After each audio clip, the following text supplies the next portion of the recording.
Care, Lorain County Prosecutor J.D. Tomlinson, Ernie's Auto Body, Lorain County Recorder Mike Duran, Giovanna Brenke, Achieve Credit Union, Kevin Brubaker, Erie's Market, Mental Health and Recovery Services of Lorain County Commissioner David Moore, Honeydew Handyman, Lorain County Convention and Visitors Bureau, Barber and Black, I-90 Nissan in Sheffield Village, Jones Bones Barbecue and Grub, Ross Environmental Services, Music's Auto Care, Lang Optical, and Janasco Insurance. Thanks for joining me. I'm Dave Rivera, and welcome to the local portion of the pregame show brought to you by Slimans in Amherst, where customers send their friends. Here is tonight's schedule in Lorain County.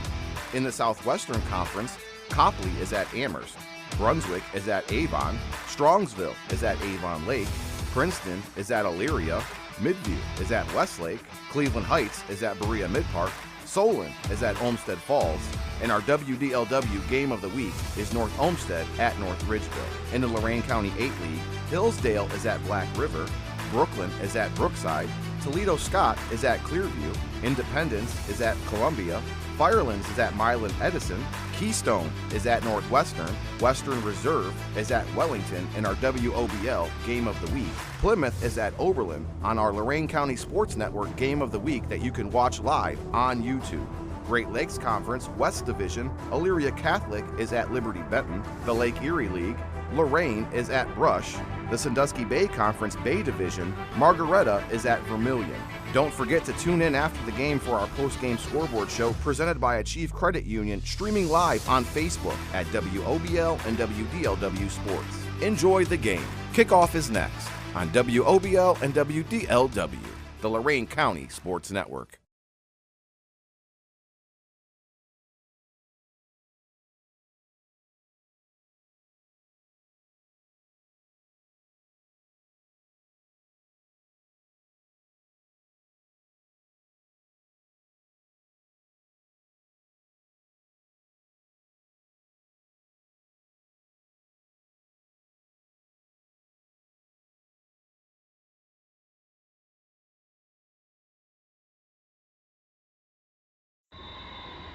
Definitely exciting time if you have anything to do with football and especially high school football, and you're on the Buckeye Community Bank Coach's Corner here as we get ready for opening night.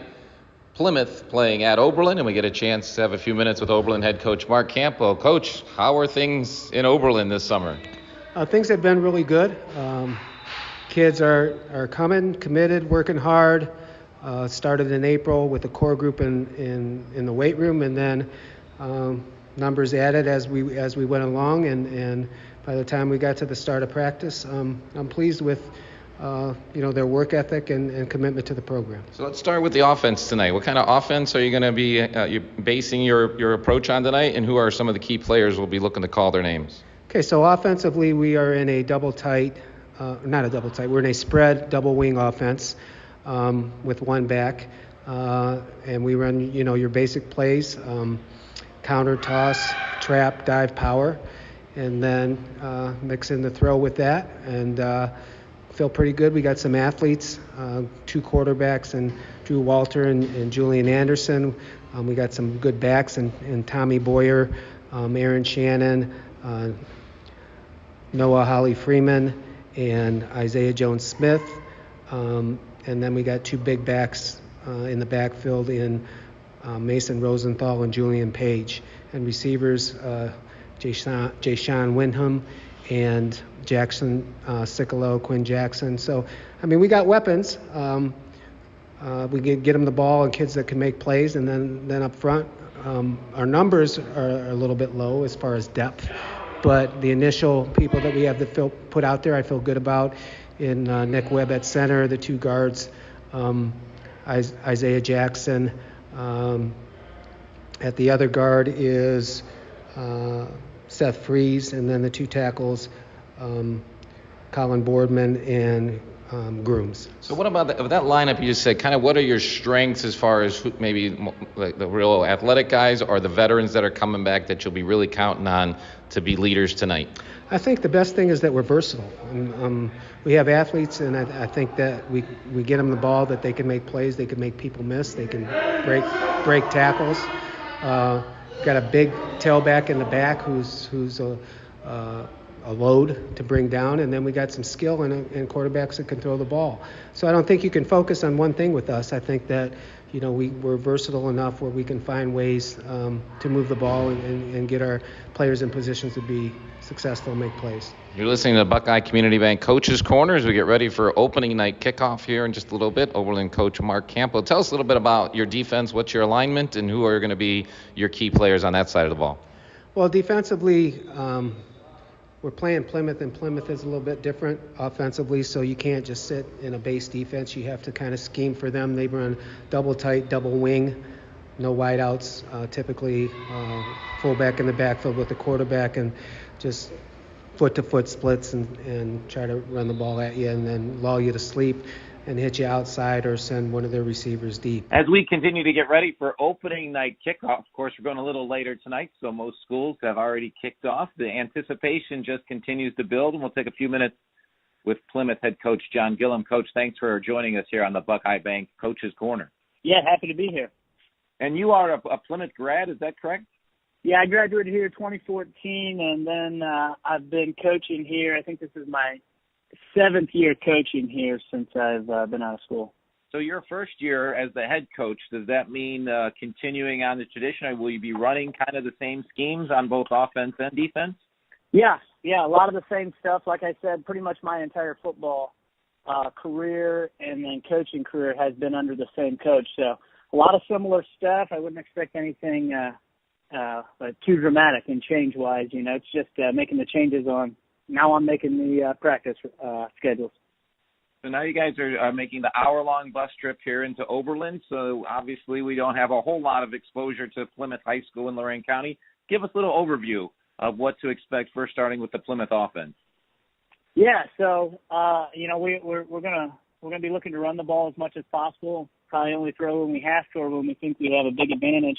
But, our identity that we preach is that, if we're going to win, we have to be the more physical team on the field. So we take that mindset on both sides of the ball, and that's really how we shape our identity. And if we don't show up being the most physical team, we struggle. So we really preach that really hard at practice. And I know Plymouth went to the playoffs a couple years in a row, but then struggled down the stretch last year. So do you have veterans that are going to step up this year? Do you have some new people in the program that are going to help you bring Plymouth to back to their playoff days? Yeah, it's a mixture. We've got some experience up front. We have four somewhat starters, 4 letter winners on our line coming back this year, and then we got a guy that lettered last year on defense coming over and playing center. So we're new at quarterback. We got one of our running backs has some experience, but it's a good mixture of fresh and then some guys with a little bit of tread on taking off their bottom of their shoes. And I know you shared your depth chart with us before the game. It looks like the Big Red defense is kind of a 4-4 based defense. You crowd the line of scrimmage a little bit, or how do you play that?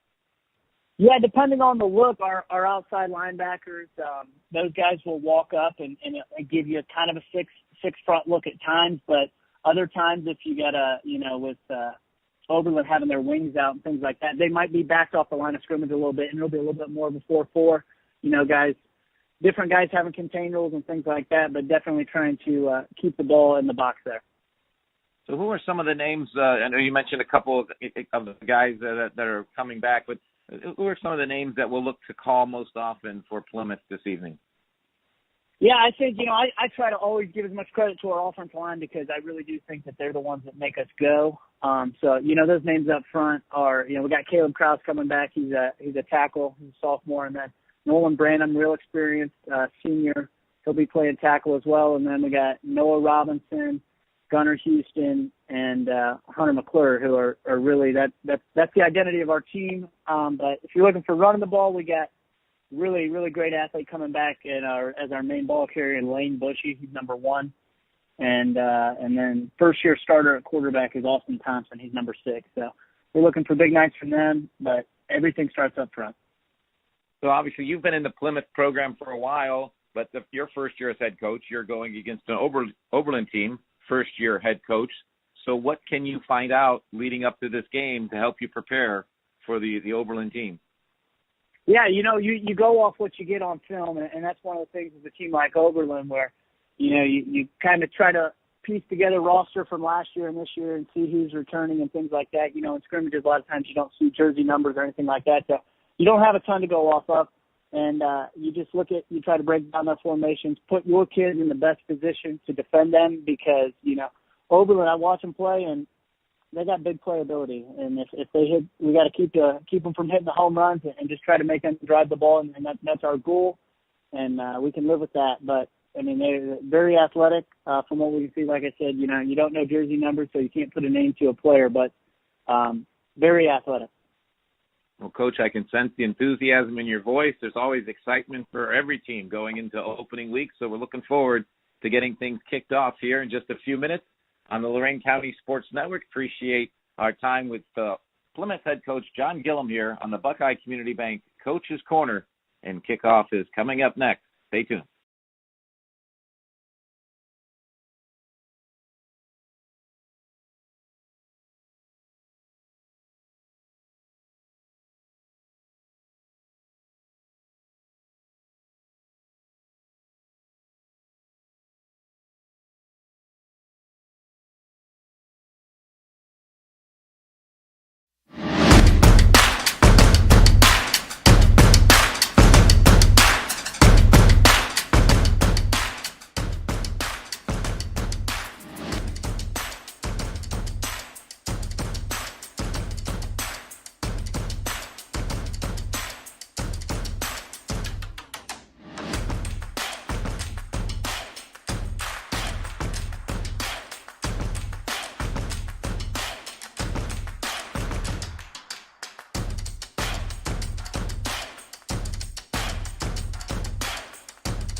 Well, welcome to the debut of the Lorain County Sports Network. We're live from Oberlin College, getting ready for Oberlin High School to open the season, hosting the Plymouth Big Red. I'm John Guzik, alongside you're not a brand new person, but you're my brand new partner, Mike Rush, joining us.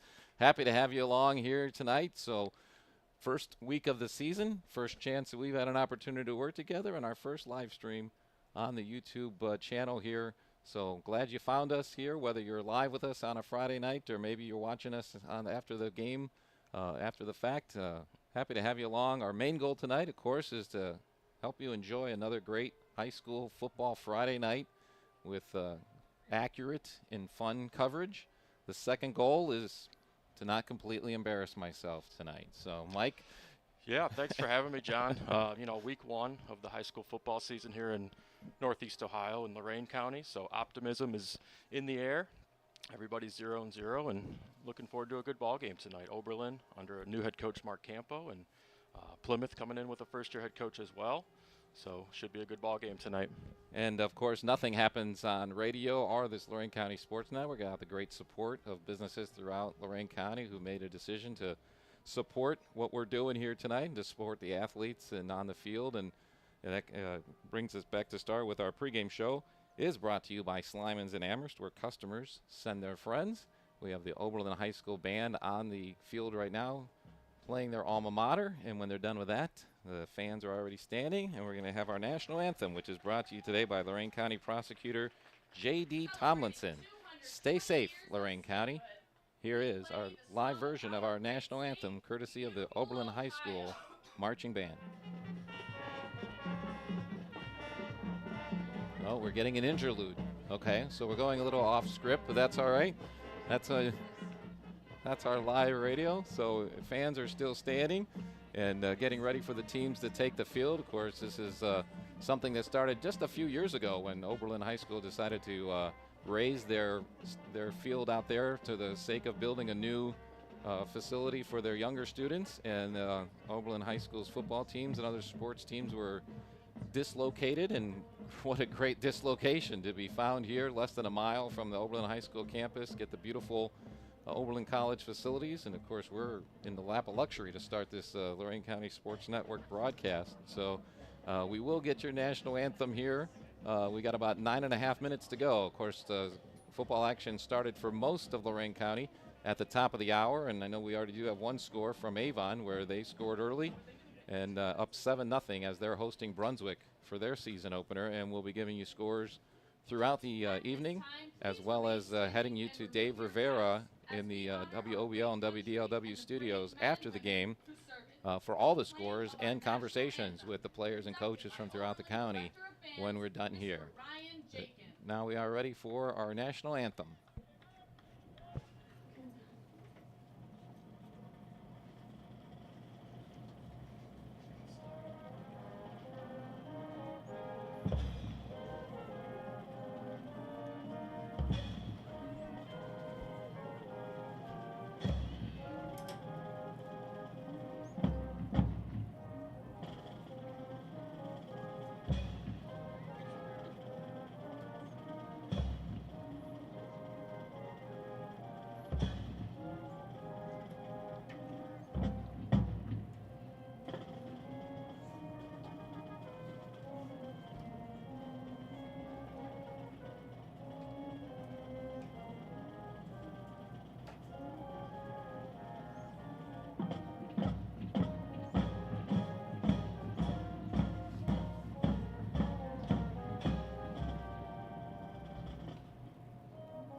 Well done, and always a pleasure to hear the national anthem performed live as they do it here on a Friday night. And again, happy to have you with us, John Guzik, along with Mike Rush, on the newly inaugurated Lorain County Sports Network in affiliation with WOBL and WDLW Sports Department. Happy to be live with Oberlin High School hosting Plymouth, coming up here from Oberlin College. We'll get to the starting lineups. Our coin toss brought to you by the Lorain County Convention and Visitors Bureau. We're celebrating 200 years together. The toss was won by Plymouth, and they elected to receive the ball, so they'll be starting and going from the south end zone, heading north. And they're going to run the ball a lot tonight, as a matter of fact. We expect that to be happening for them with an occasional pass thrown in there from time to time. So they're going to start on the offensive side. They'll have Caleb Krause starting at center. You'll hear Thompson and Robinson be the guards on either. I'm sorry, it's going to be McClure at center. And we're going to have our guards be Houston, who was one of the captains that went out there before the game, as well as Robinson. And then you'll hear Branham and Krause at the tackles. And they'll be in a 3 running back set with one of those going to the wing, and it'll be a double wing formation. So we'll list them as the fullback being Keefe, and you're going to have Bush and Wright be the running backs, with Gresh and Kennison sharing duties at tight end. Quarterback for Plymouth will be their number 6, Austin Thompson, who's a 6-foot senior, and he'll be leading the charge out there. But as we said earlier, and you heard in the coach's corner from Coach John Gillum from Plymouth, they will not be throwing the ball a whole lot. So we'll start with the Oberlin Phoenix defense, as they'll have really going to have, according to Coach Campbell, even a 5-man front at times to try to shut down this running game. But mainly starting up front, it's going to be Mason Rosenthal and Colin Boardman, along with Nick Webb. All 3 of those are sophomores out there. And Isaiah Jackson will be the lone senior up front for them. And the linebackers cores, they're going to have Julian Page next to Noah Freeman, with Julian Anderson and Tommy Boyer on the outsides. And your defensive backs, who really need to keep their alertness on tap in a game like tonight, because Plymouth will try to throw at opportune times. But it'll be Jay-Sean Wyndham back there, along with Quinn Jackson and Aaron Shannon. So Oberlin just came out of their end of the field from the north end, ran through the band as is tradition, and they're at their sideline. We've got about 5 minutes here before we go to kickoff. So let's talk about a little bit what we think are the keys to the game for tonight, and bring back in our partner Mike Rush to give us a little rundown. Keys to the game for this season brought to you by Mahars, the Mental Health and Recovery Services of Lorain County. Be there for mental illness and addiction recovery. Mike, what do you think tonight? Sure. For Plymouth, as we said, kind of their offense versus Oberlin's defense, Plymouth really wants to be physical. It all starts with their physicality up front, talking to their coaches. They want to control the game with their running game and really play keep away from this Oberlin offense that we know has some explosive athletes. They want to play from in front early and try to get this Oberlin team down early and really just win the game up front. For Oberlin, they're going to try to come out with a new coach, a new coaching staff. How do they respond to adversity when it hits tonight? They're going to want to try to win first down on defense. If they're letting Plymouth get 6 and 7 yards on first down, it's going to be a long night for them. They want to win the turnover battle and try to create some explosive plays on offense. And one of the things about the Oberlin Phoenix is, obviously we heard Jim Allen in his sports report earlier say, they've ended up losing 11 in a row. They want to break that streak. They're bringing in a lot of young guys, so sometimes it's hard to break that streak early, and it's hard to know what you're going to get out of young guys. I just mentioned in the one lineup on the defensive front, which you said they want to win the defensive front. They're putting 3 sophomores out there. We were on the field with the Plymouth front line, and there's some big boys out there that typically, makes it a little bit more difficult to move them around, and that is Plymouth's game. So that's a key that we'll look for early on, but Oberlin, like you said, can try to make it up with some of their speed if they can.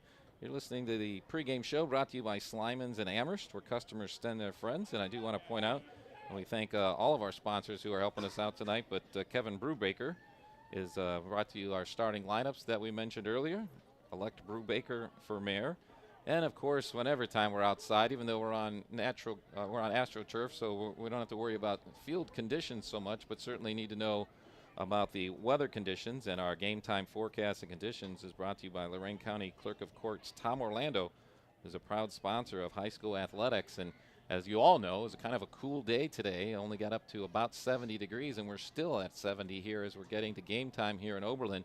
The good news is that breeze that's kept it cool throughout the day has died down a little bit. We're starting to see the flag in the north end zone start to flap around just a little bit more than it was during pregame, but it is pretty much a northwesterly wind, and so we don't think that'll have too big of an impact on the kicking game today, or the passing game for that matter, but we'll see how that plays out. We've got pretty much in the shadows already between the 25s here at Oberlin College, with some sunshine still peeking through in mostly the north end zone, as Plymouth has now come onto the field, and they're going to be racing to their sideline through their cheerleader banner. They'll be wearing white jerseys with red numerals and red helmets. Of course, they are the big red, and not to be confused with the small red or the medium red out there, but they'll be the big red. And Oberlin on our near sideline wearing their blue uniforms and blue helmets with white numbers.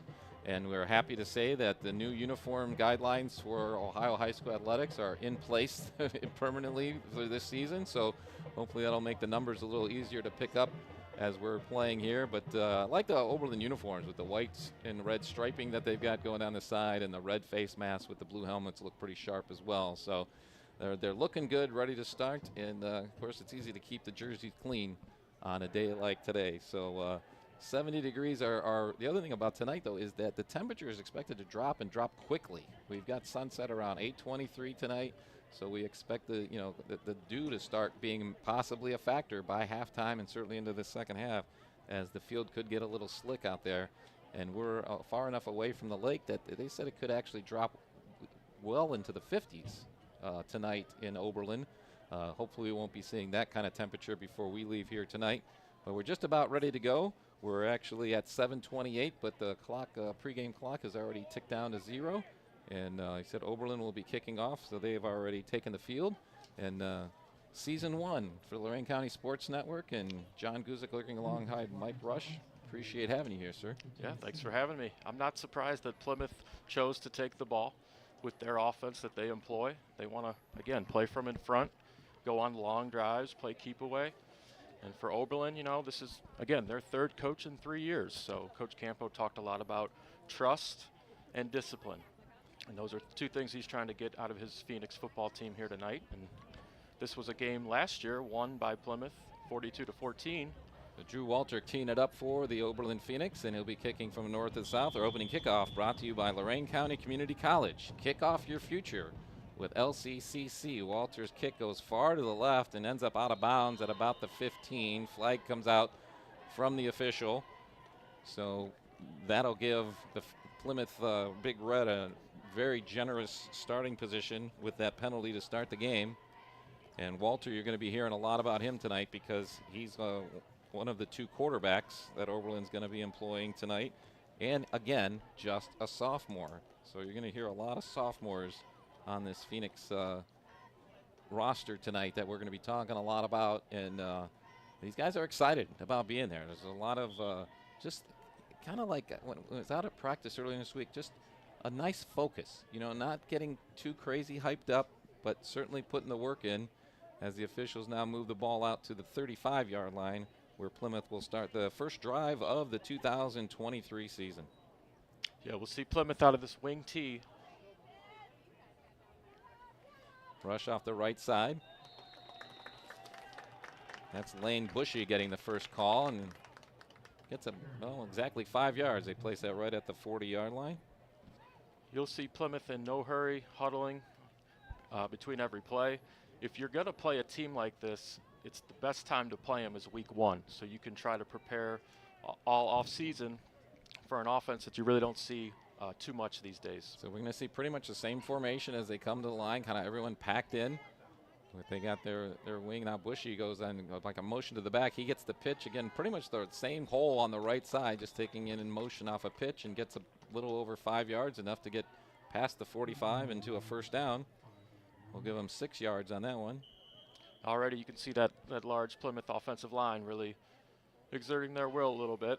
And this is what you mentioned in the keys to the game to start. And you're getting 5, 6, 7 yards, a push off the line every rush. It's going to be a quick but long game because Plymouth is going to keep running down the field. So you got 3 out of the 5 guys up front for Oberlin are sophomores, and give them a couple plays to adjust and see what they can do. As Plymouth back at the line of scrimmage. Again, Bushy going in motion backwards, gets the pitch, almost the exact same play, and double the result because he got about 9 on that one. Gets it into Oberlin territory on the right hash mark. Once again, a big gain on first down. That playbook gets a lot larger when it's 2nd and 1. Not that they will throw the ball much, only when they have to. Right, and the way they're starting out here, they're not going to have to do that very much, that's for sure. However, our first snap of the season, of the game tonight, brought to you by Music's Auto Care, celebrating 80 years in business. Plymouth back to the line, same formation, same motion before the snap. This time a quick dive up the left side of the center. Fumble. And he loses the ball, and it's recovered by Oberlin. What a great quick play. Jay-Sean Wyndham comes up with the ball.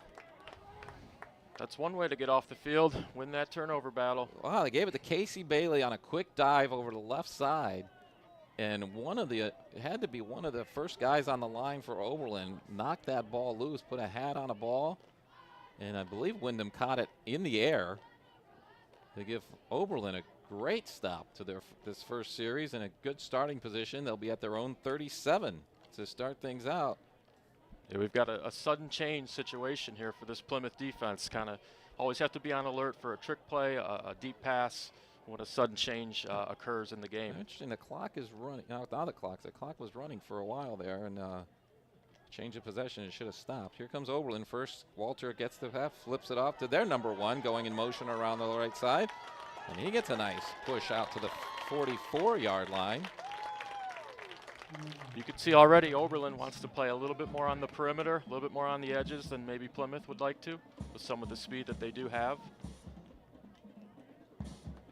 Nice start for the Oberlin Phoenix with Isaiah Jones-Smith getting that pitch. It's almost a very similar play that Plymouth was doing to the Oberlin defense to start with Smith coming in motion, going to the right and getting the pitch.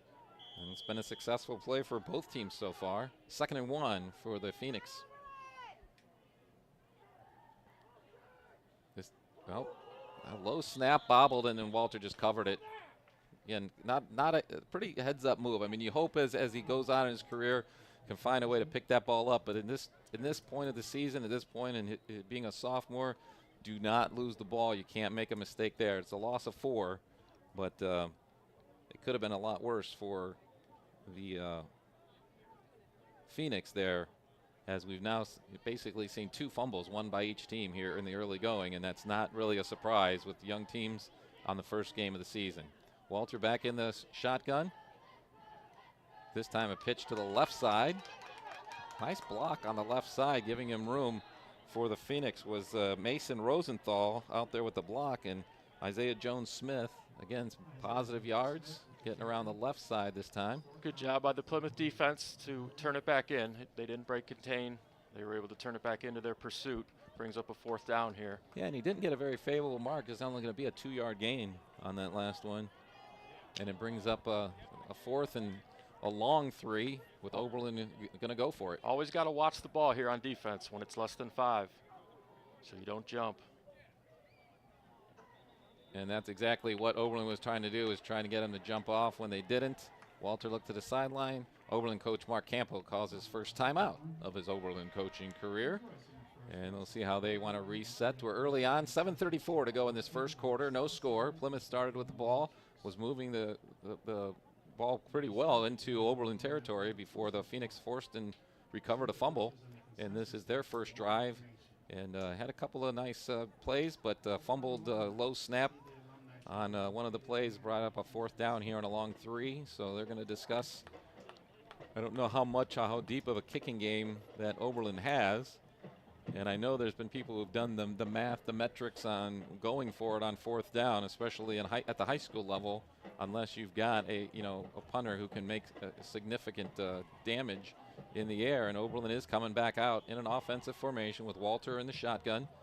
He's got a wingback on the left side and 2 on the right with one on the right with a running back. Now in motion again. This time it's a quick handoff right up the middle, and Plymouth was ready for that. They stuff him, and that's going to be a loss of a yard, and Plymouth will take over for their second possession of the game with 7:29 here to go in the first quarter.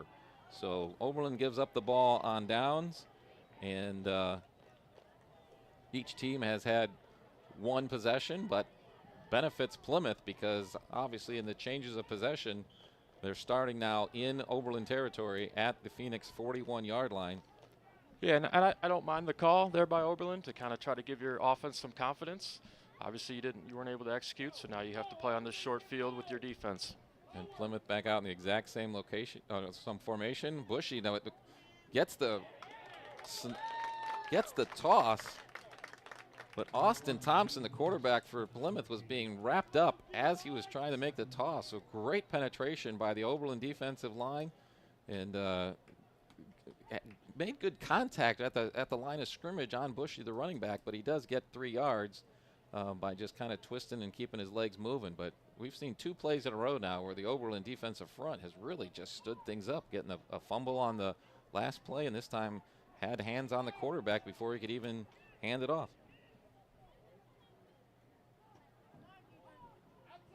There's the toss play again.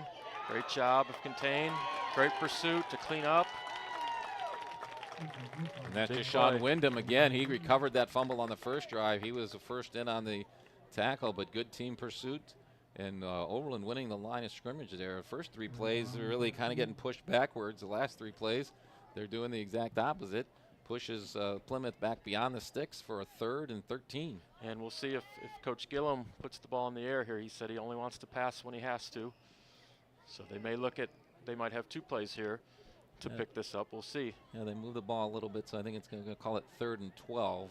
Actually, I think the guy holding the stick on the far side is a little bit off from the ball. But either way, it's 3rd down and long. Plymouth still in their same formation. Bushy back, and then now back to where he was. Long snap count. Bushy moving again. Bobbled snap. Gets the pitch out to Bushy on the right side. But again, nice pursuit by the Oberlin Phoenix. And you've got Aaron Shannon grabbing him around the calves and holding on till help arrives and bring down Bushy, which brings up a 4th and 9. Yeah, you can see this Oberlin defense really pursuing, really flying around. They do have a lot of speed. They're not as big, but they are fast, and you're seeing it here on the defensive side of the ball. Well, this is something that really, you look for, especially a young team like Oberlin, to make adjustments in a game. You don't necessarily see them make those adjustments this quickly because they are clearly winning the line of scrimmage after the first 3 rushes went poorly against them. 4th and 9. Plymouth pitch and then a handoff inside. It's Bushy again. He's going to be very close to the first down. It's going to very much depend on where they mark it. Plymouth thinks they have it. We're waiting for a signal from the officials. We got a timeout called by the referee, and they signal they did get just enough for a first down at the Oberlin 31-yard line. A little misdirection for the Plymouth offense there. The first time they've done that, where they pitched it to one running back who handed it off to the other. Yeah, kind of that counter reverse play. One way to kind of try to take away or take advantage of some of that pursuit is to get them going one way and reverse course. And Noah Freeman was really doing his best to wrestle him down to the ground and keep him from that first down, but he literally got it by not even the length of the football. So we're 1st and 10 at the Oberlin 31, 4:53 in this first quarter. Handoff straight up the middle. This time it's going to be Eli Keefe for the Big Red. Yeah, Coach Campo talked about in the pregame with the coach's corner those foot-to-foot splits of the offensive line from Plymouth.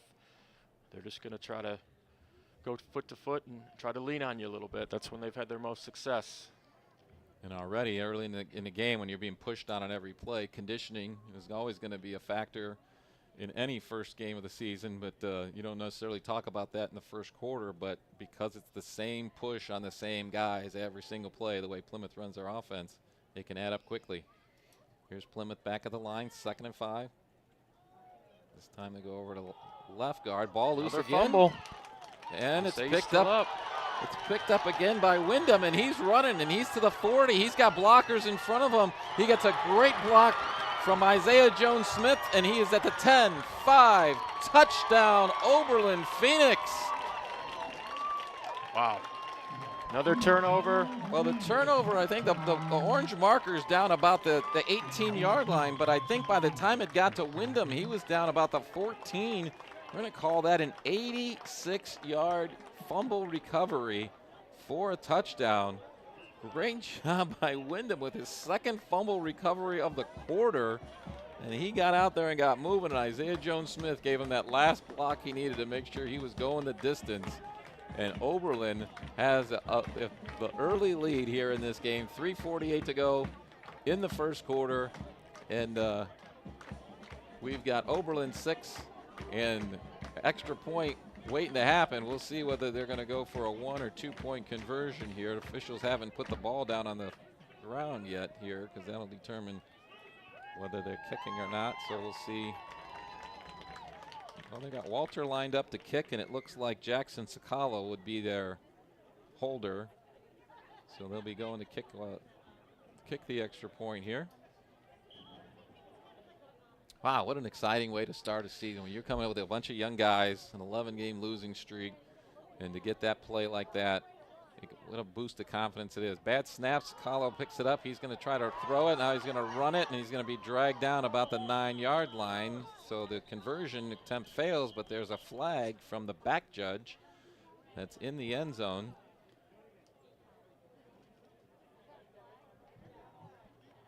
And looks like they're waving it off. Well, the official made his notification while he was in the midst of a bunch of Plymouth players, so I wasn't even sure, but it looked like, for whatever reason, I think it was throwing a flag for a delay of game, and for whatever reason, they decided to pick it up. But either way, the conversion fails, and we've got our first break in the game, and with that touchdown by the Oberlin Phoenix, I-90 Nissan, and like they're going to do for every touchdown this year, donates $5 to the United Way of Lorain County.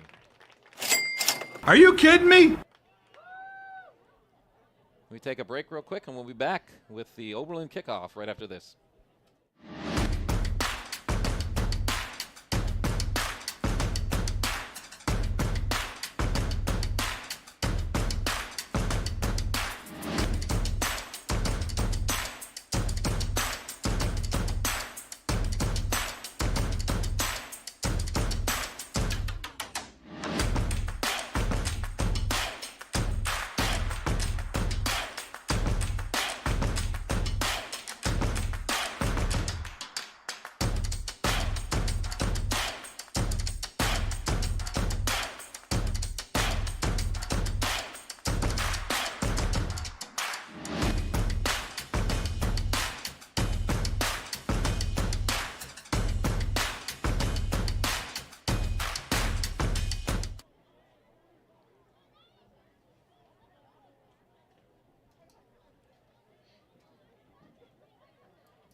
Welcome back to Oberlin College, where Oberlin High School has taken its lead here after an 86-yard fumble recovery. Am I good with the stats here, guys? You guys got my spotters and backs. You know, when plays happen like that so quickly, we're looking at numbers and who's got the ball. And the last thing we pick up is the actual number of the yard line. This kick by Walter, a little shorter, grabbed at the 29-yard line, but good coverage by the Oberlin Phoenix. It's going to be a similar start to Plymouth's first drive, where the kickoff went out of bounds, as they'll be starting at about their 37, 38-yard line. See where they put the ball down. Very impressed so far with this opportunistic Oberlin defense with the 2 fumble forces, really flying around. That's something that you can drill, that they do drill in August, in the turnover circuits that the teams do, where you're trying to pry at the ball. And Plymouth is looking at it from the opposite perspective, saying we're shooting ourselves in the foot. They're not stopping us, we're stopping ourselves. So see if they can put together a full drive, and if you're Oberlin, keep being aggressive and opportunistic. And here comes Plymouth to the line. And they had a little trouble with the snap here. That's been really pretty much down around the quarterback's ankles a couple of times. Here's a quick pitch. Again, this looks like Bushy takes it off the right guard, but then cuts it back towards the middle of the field, gets out to the 45-yard line. That'll be a gain of 7. There's that toss play again. It's really not supposed to hit outside. It's a between the tackles play, but they do toss it back. And I think part of the reason they do that is so that later in the game, when they do want to go outside, they're already in that same motion, and they try to get the interior lineman to commit, and then they try to bust it outside and try to pick your spots where you can. And they mentioned how they try to pick their spots throwing the ball, and neither team has attempted a pass so far in this game, and we're down to 3:05 to go in the first quarter. 6-0, Oberlin Phoenix on top. Plymouth with the ball, second down. Again, look at the penetration by Oberlin's defense. Oh my goodness, I'd have to count almost every player in there. It started when Nick Webb pushed in on the center and was making it difficult for the quarterback even to turn around. But then pursuit continued, and they're going to lose. They're going to lose 6 on that one. Bring up a 3rd and 9. There you saw that counter play again. People talk about reading your keys on defense. What does that mean? Well, we saw 2 linemen from Plymouth pull. Those linemen are pulling in the direction that the ball's going. So if you're staring in the backfield at the motion, you're going to be in trouble. So great job by that Oberlin defense once again. And a lot of times what a Plymouth offense would want to do right here is pop a pass out on the outside if everyone's committing interior. But right now they don't even have the time for the quarterback to set up because of the penetration by Oberlin. And we've already seen with the 2 fumble recoveries by the defensive backs that they're paying attention and being heads up in the game. And now as Plymouth comes to the line, head coach John Gillum for Plymouth decides he wants a timeout. So we'll take a quick timeout here and be right back with more live action here. 2:01 to go in the first quarter. Oberlin 6, Plymouth 0.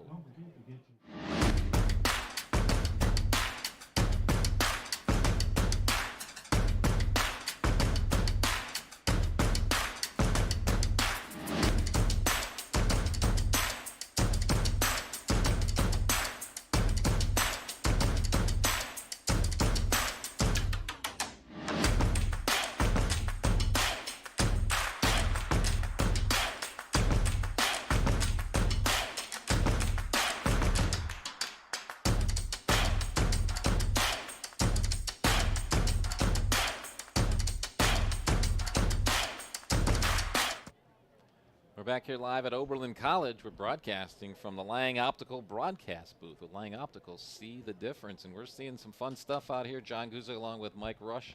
6-0 Oberlin as Plymouth took a timeout there after the big loss on second down. That brings up a 3rd and 9. If you're just joining us, happy to have you along on the Lorain County Sports Network, our debut streaming game here to start the 2023 season. Happy to have you watching and listening. Plymouth at the line again, same formation they've run all game. This time a push as he was spinning to pitch it out to the right side. It's Bushy again. He gets out to about the 45-yard line. He'll mark it at the 46. So that's going to be a gain of 8.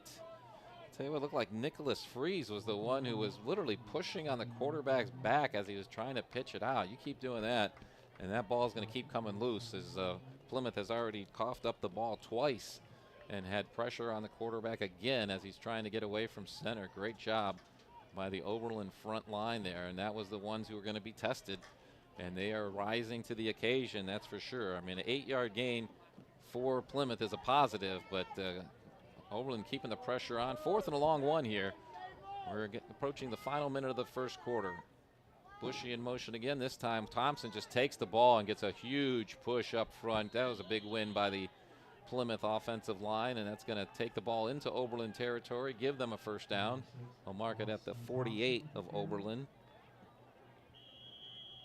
And we are stopping the clock at a minute 6, and now it's rolling again now that the ball's been reset after the first down. So Plymouth, this is their 3rd venture into, they've been in Oberlin territory all 3 times. The first 2 times with fumbles, the second one being an 86-yard return for a touchdown, and both of those fumbles recovered by Jay-Sean Wyndham of the Oberlin Phoenix. But right now, 1st and 10, and that's the 3rd first down of the game for Plymouth, and we've got a flag from the side judge here on this side, and he's going to say that Oberlin's defense was lined up over the line, so that's going to cost them 5 yards and move the ball down to the 43-yard line. First penalty of the game, 2nd flag we've seen thrown, but the first one was waved off. And you know, especially young teams, any team early in the season, but young teams, you wouldn't be surprised if you saw a lot of yellow flags out there to start the game. So both teams, again, doing a lot. First-year head coach on the young side, his first head coaching stint is John Gillum for Plymouth. Mark Campo has had several head coaching jobs and took over the Oberlin team this year. Now Thompson keeping this one, but he is wrapped up as soon as he's trying to get away from center. Mason Rosenthal from Oberlin being the first one to get to him there. He's going to get about it. They're going to give him a yard here. Bring up 2nd and 4 because of the penalty on first down. Kind of saw the option look there for the first time from Plymouth, where the quarterback kept it. And that's going to end our first quarter. We've got 1 quarter in the books here from Oberlin College. It's the Phoenix 6 and the Plymouth Big Red nothing, and we'll be back with more action on the Lorain County Sports Network.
John Guzik along with Mike Rush. Happy to have you along, and happy to have, again, a full slate of sponsors with our WOBL, WDLW sports department. And I want to thank Lorain County Commissioner David Moore, who sponsors our captains for today, and recognize captains for Oberlin were Tommy Boyer, Drew Walter, and Noah Holly Freeman. And I mentioned Noah because in the program it's N-O-S-A-J, but I'm going with Coach Campo's pronunciation that he had in the coach's corner because Noah's a lot easier for me. Plymouth to the line, 2nd and 4 here to start the second quarter, down 6-0 to the Oberlin Phoenix. And if you're just joining us, Plymouth with this standard formation they run in with Lane Bushy in motion again. He takes the pitch coming around the right side of the line, pushes forward and gets himself a first down. Going to be out to the Oberlin 32-yard line. That's Bushy's 9th carry already. He's up to about 60 yards. He's their workhorse. And I could count the number of plays they run, but I'm guessing it's somewhere in the 12 or 13 range because I know Thompson had a couple keepers but they haven't given the ball to much other than Bushy, and it's really a compliment to the Plymouth line where you can give the ball to the same guy and basically everyone knows who they're keying on, and he's still getting positive yardage. As we have another first down for Plymouth, and Bushy again kind of walking in motion, takes the pitch the same way, but this time Oberlin's waiting for him. Gets across the 30-yard line, so maybe he's going to get, well, we'll have to give him 2. He didn't quite make it to the 29. And again, Plymouth, they've been in this position now three times. Can they finish a drive? Ball security, utmost importance. Well, you know that's being shouted out during the halftime or the quarter break about holding on to the ball, because Plymouth has already given up the ball twice in Oberlin territory, and that's where the one score of the game came from, was an 86-yard touchdown return by Oberlin's Wyndham. And Austin Thompson runs at the sideline, gets the play, now back into the huddle. And we don't have a play clock out here at Oberlin College, but they got to be pushing the play clock on this one with Thompson going all the way to the sideline. And here's a 5-second signal from the back judge, but Plymouth gets the play off in time. First pass of the game either way, a little toss out on the right side to guess who? Lane Bushy. He breaks a tackle, stays on his feet, now dives into the end zone, and he stayed in bounds the entire way. That's going to be, well, yeah, one referee's pointing to the sideline, the other one finally signals a 6-pointer, but we've got a pretty good view on the near side of the line, and Lane Bushy did a tremendous job of breaking a tackle, first of all, shortly after he caught the ball, and then evading blue jerseys right along the sideline and tiptoeing through to put himself in the end zone. And again, another touchdown here means I-90 Nissan is going to give another $5 to the United Way of Lorain County. Yeah, tough for the Oberlin defense. Are you kidding me? Sleep on defense. First pass they've passed all game. So Plymouth going for 2 here on the conversion. And now in the shotgun, and now sitting the shotgun, Mark Campo from Oberlin says, I'm going to take timeout number 2 here, because I don't know that they've seen shotgun from Plymouth yet. 10:23 to go in this first half. We're now tied at 6 with the extra point to come. And I'll go back to Mike, what you were running down on that last touchdown play. Yeah, it's tough. You know, obviously you kind of get lulled to sleep. You know, Plymouth comes out with the kind of the standard boot play. You've got a guy in the flat. You've got a corner route. They throw it to Bushy, their best player, and he does the rest. So we'll see how Oberlin responds. You know, that was one of our keys in the pregame was how do they respond to adversity, and you know they've played a great game so far. So. Well, here's a stat, too, from we're 10:23 to go in the first half. Time of possession right now, Oberlin has had the ball for 2 minutes and 1 second. This has been nothing but Plymouth's offense out there, and they do run a lot of clock because of the amount of running plays they do, but also with the 2 turnovers and one of them being returned for a touchdown, there hasn't been a lot of opportunity for Oberlin. So Oberlin's offense, you know, should be kind of chomping at the bit, wanting to make something happen. A lot of guys going both ways, so there's not a lot of opportunity for guys to sit on the sidelines and get ready, but we'll see a lot of the same numbers out there for the Oberlin's offense as they're out there now, and hopefully the Plymouth offense hasn't worn them down too much as the snap goes over the head on the conversion, and Austin Thompson's going to run it down, but he's going to be run down by a group of Oberlin defenders. Both teams with issues on Julian Anderson and Noah Holly Freeman, 2 of the first 3 guys to get to him, make sure that that conversion goes nowhere, and we're still tied at 6. 10:23 to go in the first half. We'll be back on the Lorain County Sports Network.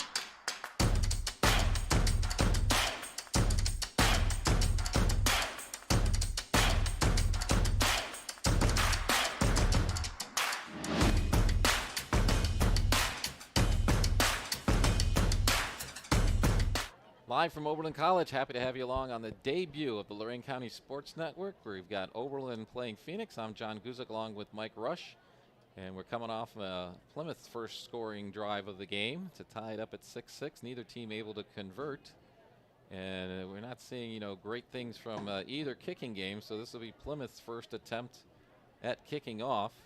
So we'll see what we get here. We do have Aaron Shannon as the deep guy for Oberlin. And also Jackson Scalo is on the far side. And Tommy Boyer near side, but none of them are getting it because it's a short kick, fielded cleanly by Julian Page. He just tucks it in and gets as far up the field as he can, and Oberlin will be starting their second possession of the game at their own 37-yard line, which ironically they started their first possession of the game from their own 35. So similar setup for the Oberlin Phoenix, as we've got 10:18 to go in the first half of this first game of the 2023 season. And what do we see from the Oberlin offense on this second round? Mike, we saw nothing but run plays. Yeah, I think they're going to try to continue to do what they've done in terms of use their speed, their explosive athletes. You saw some perimeter runs. We did see a bad snap, but they just need to put a drive together, possess the football, give that defense a break, even though they are both two-way players, but try to sustain a drive here. Here we go with Walter rolling out to the right side off the shotgun snap. Has a quick pass, his first pass of his season, and it's a little bit low.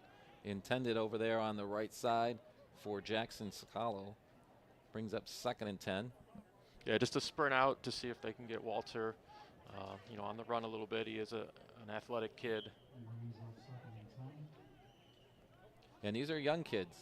And one of the things I noticed, definitely the Plymouth line has the Oberlin outsized both offensively and defensively. On defense, Oberlin has been able to definitely maximize their technique to get penetration and make plays.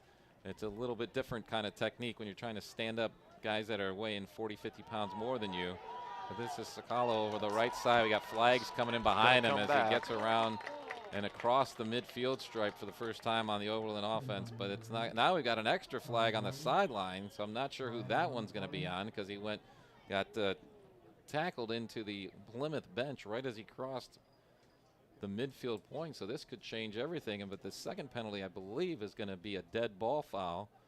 So officials talking to the referee, talking to the officials that were involved here. Now he's waving up Oberlin and now there will be more conversation about the 44, but they're pointing towards Plymouth. So let's see what the penalties are. So we got a dead ball. First of all, holding on Oberlin, but then the dead ball foul is a personal foul on Plymouth. So how these are employed is what they're going to do is they're going to mark off the 10 from the spot of the foul against Oberlin and then walk back 15 for the foul that occurred after. So both penalties are enforced. And being a spot foul in high school, it was past the line of scrimmage. So it's going to be a net gain of, let's say, 8. So the penalty would have, so you basically what you're going to get is a 3-yard run credited to Scalo on that, and then a 10-yard penalty back, and then 15 more forward, and you've got 2nd and 2 from the 46. As Walter takes his shotgun, hands it off inside, and now we got another flag. This one coming from the umpire in the middle. He's indicating a face mask, so it's going to be on Plymouth. So the run itself looked like it was just short of a first down. Yeah, what was a relatively clean first quarter. We've had a couple penalties here back to back. Well, big penalties, because this is really, the Plymouth is really just hurting themselves on that. They would have had Oberlin back on the other side of the 30 if they wouldn't have had that dead ball foul. And now all of a sudden, Oberlin's got 1st and 10 from the Plymouth 37-yard line. Clearly, by far, their best field position of the day for the Oberlin offense. Quick pass on the outside to Wyndham. He's got the catch. Fighting forward, and actually even after getting wrapped up, he falls on top of the defender to gain a few more yards, gets all the way out to the 26-yard line. Yeah, really like the play call there. Get the ball out quick to your athlete in space. The cushion from the corner was deep. Give it to him and let him make a move. And now we've got an injury timeout. That is Wyndham down there, and kind of stretching out his legs. So hopefully nothing more than an early season cramp, which sometimes happens. Thankfully, it's not that warm here tonight. But sometimes we get these 80, 85-degree first games in August, and it's not to say next Friday won't be some of that, where we get cramps all over the place. But we have injury updates and reports from you throughout the season, brought to you by Giovanna Bremke.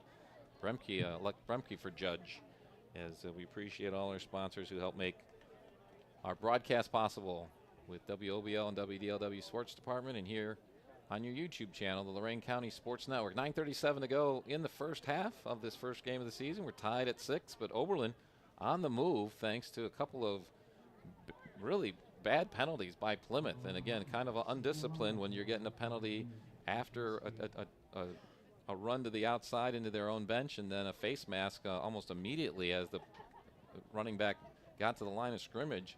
And they're grabbing at heads instead of wrapping up bodies, and next thing you know, Oberlin completes their first pass of the season nicely, and Wyndham did a good job. It was a quick out, and we've already seen Wyndham's athleticism as he already has the lone touchdown of the season, but he did a great job of not only protecting the ball and catching it and getting straight up field, but once the defender made contact with him, he pretty much basically ran him over and put another 3 to 4 yards on it.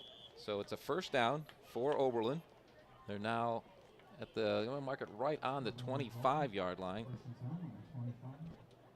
And we got multiple first downs on this drive for Oberlin. One by penalty, one by a nice catch. Walter back in this shotgun formation. Of course, Wyndham's got to come out, but now they're going to throw it on the right side to Scalo. He gets spun around, but keeps his feet and gets some positive yardage up to the market at the 21, a gain of 4. Yeah, nice job reading his block, getting what he could, not trying to bounce it outside, just putting your head down, get what you can. And that's 2 plays in a row by the Phoenix where they got good yardage after contact, both by Wyndham and that time by, that was Tommy Boyer with the carry on that one. And we're still seeing Wyndham on the sideline. We've got Quinn Jackson out there now in his spot, and also Isaiah Jones-Smith is also lined up on the left side with Walter in the formation. Smith goes in motion as the snap, I think, hit the leg of the center as he's snapping it back. Walter covers it at the 24, and then a flag comes out. And we've got a procedure violation on Oberlin. So the question remains, do you take the 5 yards and give them back the down, or you take the play here, I think, with a 4-yard loss, right? Yeah, clock's still running here. Good 20 seconds has come off. Yeah, it's the second time we've seen the clock running when it should have stopped. But I think, and I never saw an actual notification from the referee, but apparently they're going with declining the penalty, and it is going to be, now they've changed it back to second down on the sideline, which means they did take the penalty. So let's try to see if we can get things straight between the referees and the chain gang, as Isaiah Jones-Smith takes the pitch on the right side, gets out past the numbers and gets some positive yards. Give him 3, almost 4 on that one. And now they're changing it back to 4th down, which is what I thought it was. So maybe they're changing it. Yeah, we're going by the chain gang on the side because we're trusting that the referee is informing them. So I thought they would decline the penalty, which would make this 4th down.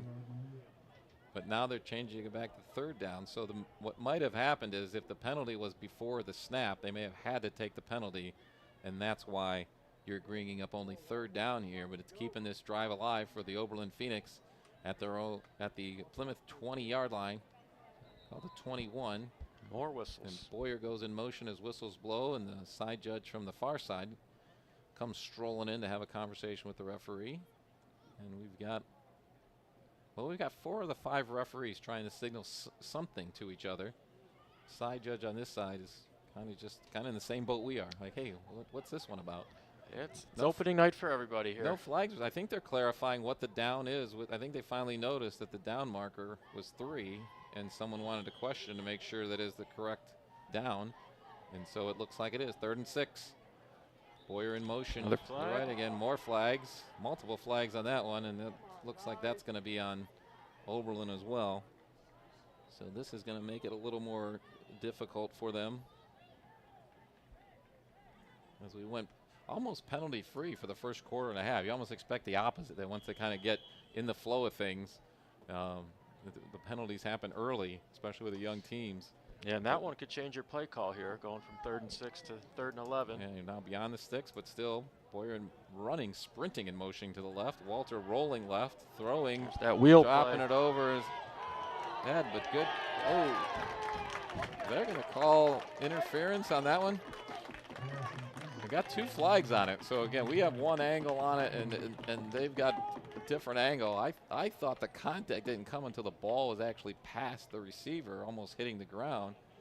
But when you got 2 officials throwing the flag in there, there's no disagreement at all. What they saw from 2 different angles was interference by the Plymouth defense, and that's going to be a huge break for Oberlin's offense as the ball was spotted back at the 26. So this should be a 10-yard penalty in high school and will not be enough for a first down, but it will still just be 3rd down. I think we're going to end up with 3rd and 1.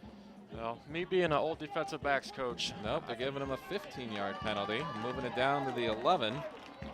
I think that tells you what I think about that call, being an old DB's coach. But that's the 2nd time they ran that wheel route with Boyer. The first time it appeared open, and that time they took a shot at it. Well, from this angle, I mean, there definitely was contact on the receiver as the ball was coming down, but I thought the ball was actually past him and even possibly on the ground before the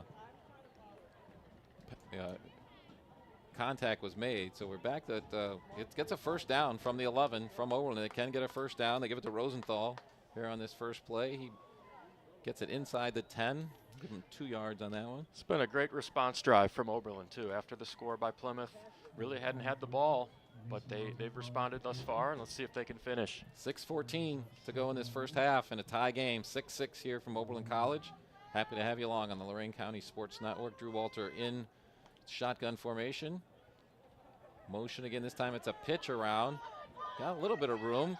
Cut it up nicely. I think he picked a really good time to cut it up, but then it was a really nice wrap and tackle by Plymouth. Oberlin's been doing a good job of getting some yardage after contact. That time the Plymouth pursuit said, nope, we're going to put you down right here. Yeah, and Boyer's a tough, hard-nosed kid. You know, he runs hard. He puts his head down. He gets what he can. He doesn't try to do too much. He just gets what he can. It's a gain of 1, so it'll be 3rd and 7. They can get a first down right about the 1-yard line. But a big 3rd down play coming up. I mean, Oberlin did try to kick the extra point on their touchdown. That was unsuccessful. We haven't seen a lot of distance on their kickoff, so I'm not sure if what would be considered field goal range for Oberlin, but we are going to get now the 3rd and final timeout of the first half called by Oberlin head coach Mark Campos. They can talk about it. We got 3rd and 7 coming back with 5:14 to go in the first half. Tie game, 6-6 here from Oberlin College on the Lorain County Sports Network.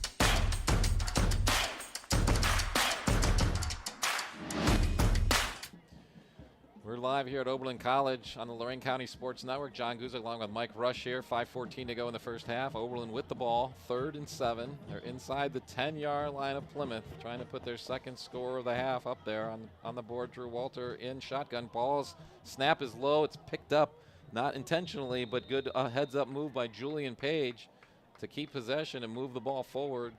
Hits him inside the 5. Pretty nice gain inside the 4 even. So it's going to be a gain of 4. It's going to bring up 4th down and 3. So you call timeout as head coach Mark Campo, and he has used all 3 timeouts here in the first half. You don't want to come out with the snap bouncing before it even gets to the running back, let alone the quarterback. But Oberlin is staying in the shotgun formation. That's a good snap to Walter. He hands off on the left side.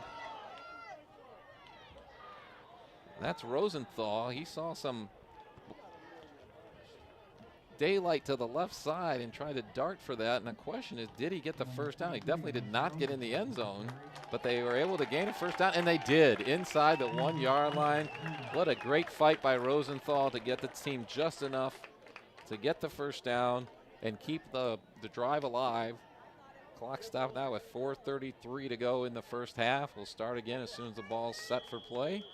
Oberlin got to be excited here. Now you got to stay under control. And we've got Tommy Boyer coming in kind of after the huddle had already broken. He's coming in to the wing position on the right side. Now going in motion behind Walter, the quarterback. Inside handoff is to Rosenthal, and he takes it right up the middle for another Oberlin touchdown. What a great drive by the Oberlin Phoenix to put it in the end zone with 4:14 to go in the first half to make the score 12-6 in favor of the Phoenix. And that was Mason Rosenthal, another sophomore, getting the handoff from Drew Walter, a sophomore. And this young Oberlin team has the lead, 12-6, with the extra point coming after his second touchdown here. What a great feeling that's got to be on the side of the blue team, right? Yeah, it's a great response drive, as we said, after Plymouth score, and kind of giving Plymouth a taste of their own medicine, kind of being more physical than them that possession, kind of punching it down the field. This is a big play here in this game. We'll go for 2 on this one, and whistles blow as soon as they go. And got procedure. I think that the problem is that they're putting Boyer in motion a little too quickly. They got to be set for a count before motion starts. So I believe that's what the problem is with Oberlin. So that should be something that they can correct pretty quickly. But that's the second or third time we've seen that call just on this drive.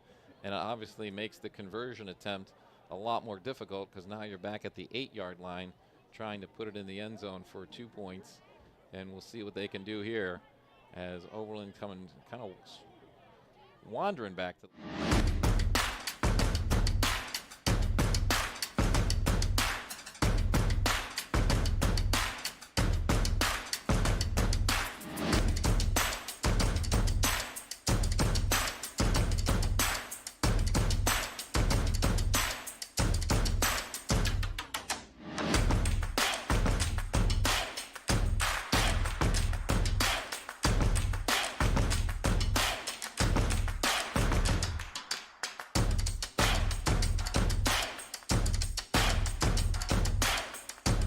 The Oberlin Phoenix, who went winless last year, starting this year with a new head coach and making it go big for them.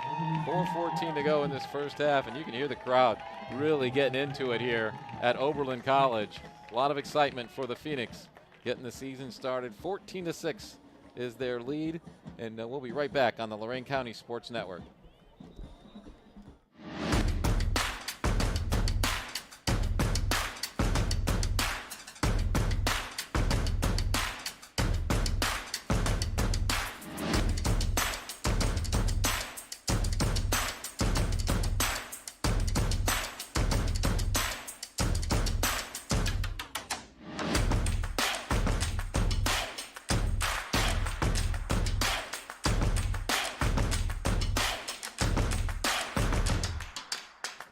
All right, we are back at Oberlin College with a very excited Oberlin High School home side below us in the press box here as they have jumped out to a 14-6 lead with a very impressive sustained drive.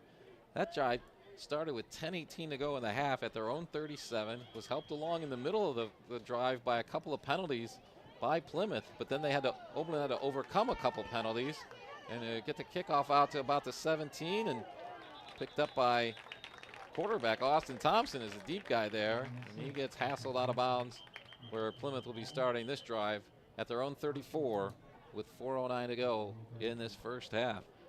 Yeah, it'll be interesting to see, too, with 4 minutes left, which is normally a lot of time, but for a team like Plymouth, it really doesn't air it out quite a bit. You know, the other thing you got to think about is Oberlin will get the ball to start the second half. So in this type of game with teams like this, there's not a ton of possessions in the game. So you really got to maximize the time that you do have with the ball.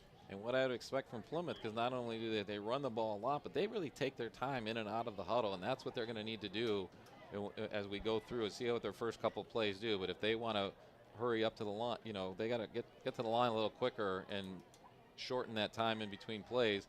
And Plymouth still does have 2 of their timeouts left. Oberlin has used all 3 of them, their own.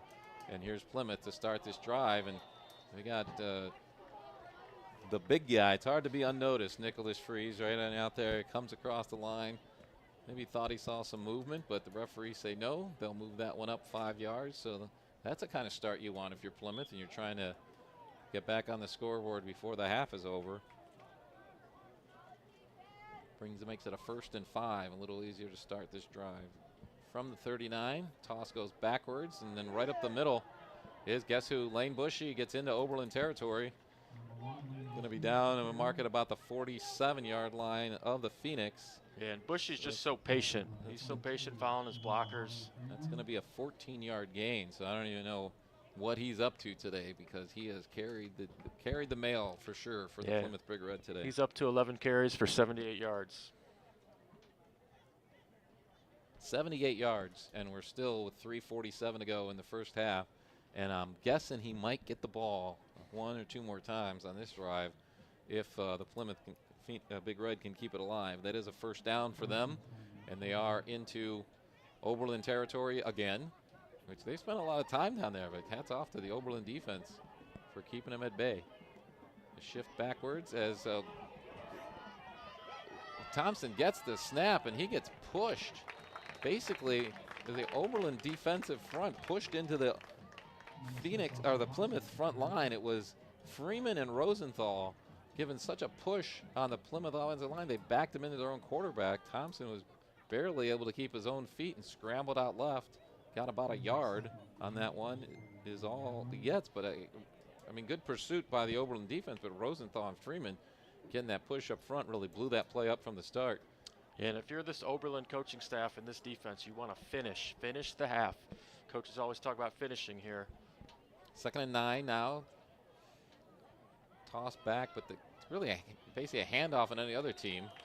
Just run right up the middle. They got a late flag coming in from the side judge, and that's going to be against Oberlin, I believe, on a face mask. So you're going to give them just about a yard. I guess, well, they're going to give them 3 on the carry, and then they're going to add this penalty.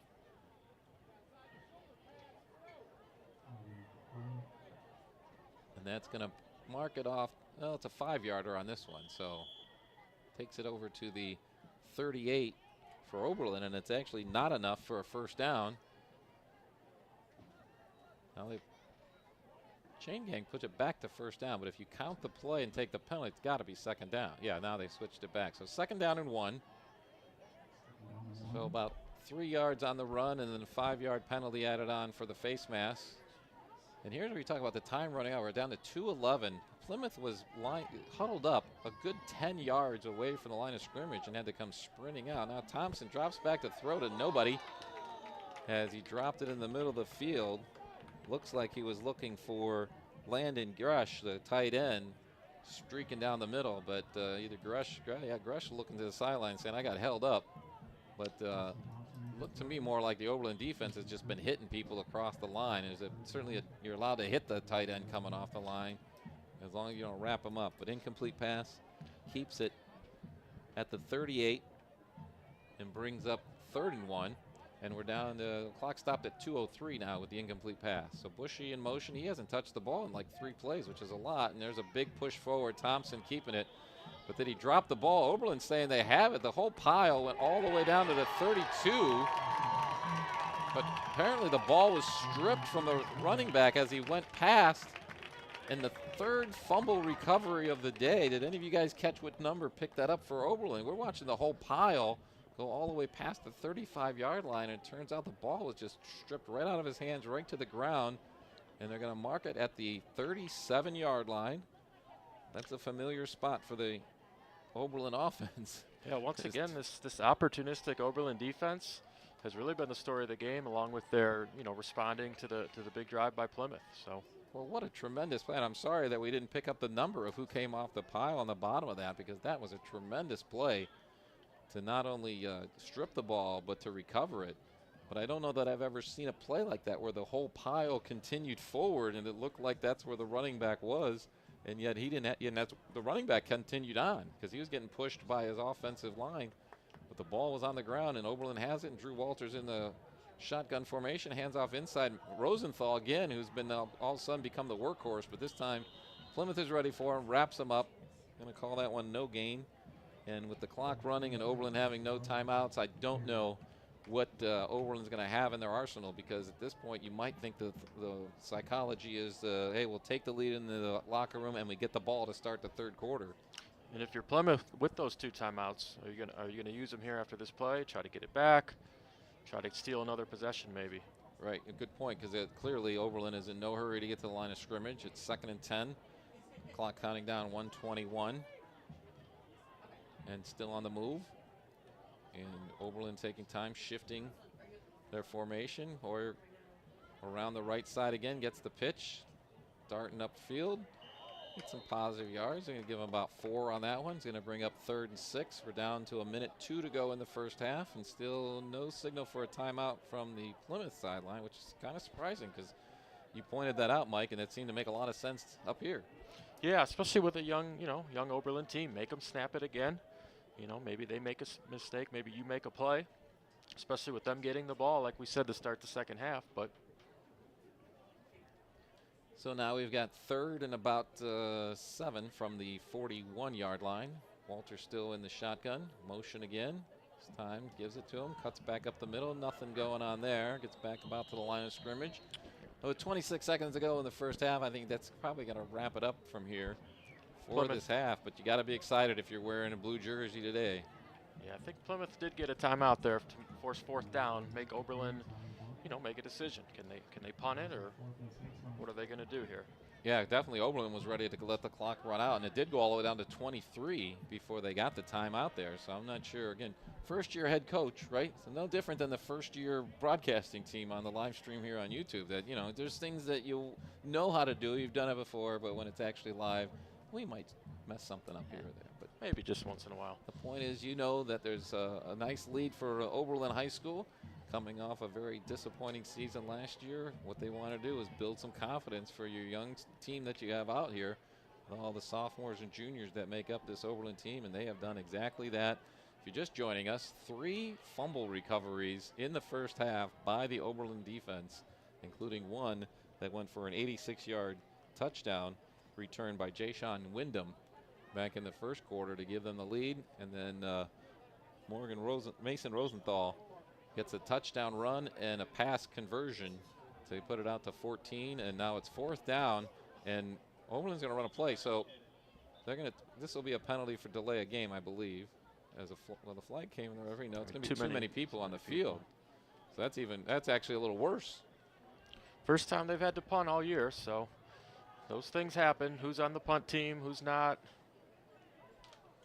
It's one of those instances. I'm not sure who was supposed to be where, because Isaiah Smith came off saying, just go off, but then now they're switching and putting him back in there. So puts it back at the 36-yard line, and of course the clock will stop at the end of this play with the change of possession. Kind of a short drop back, and bobbled the snap, and now trouble, and now the ball's on the ground, and now Plymouth's going to turn this into a 6-point play. If you can get to the end of the great touchdown saving tackle from Oberlin.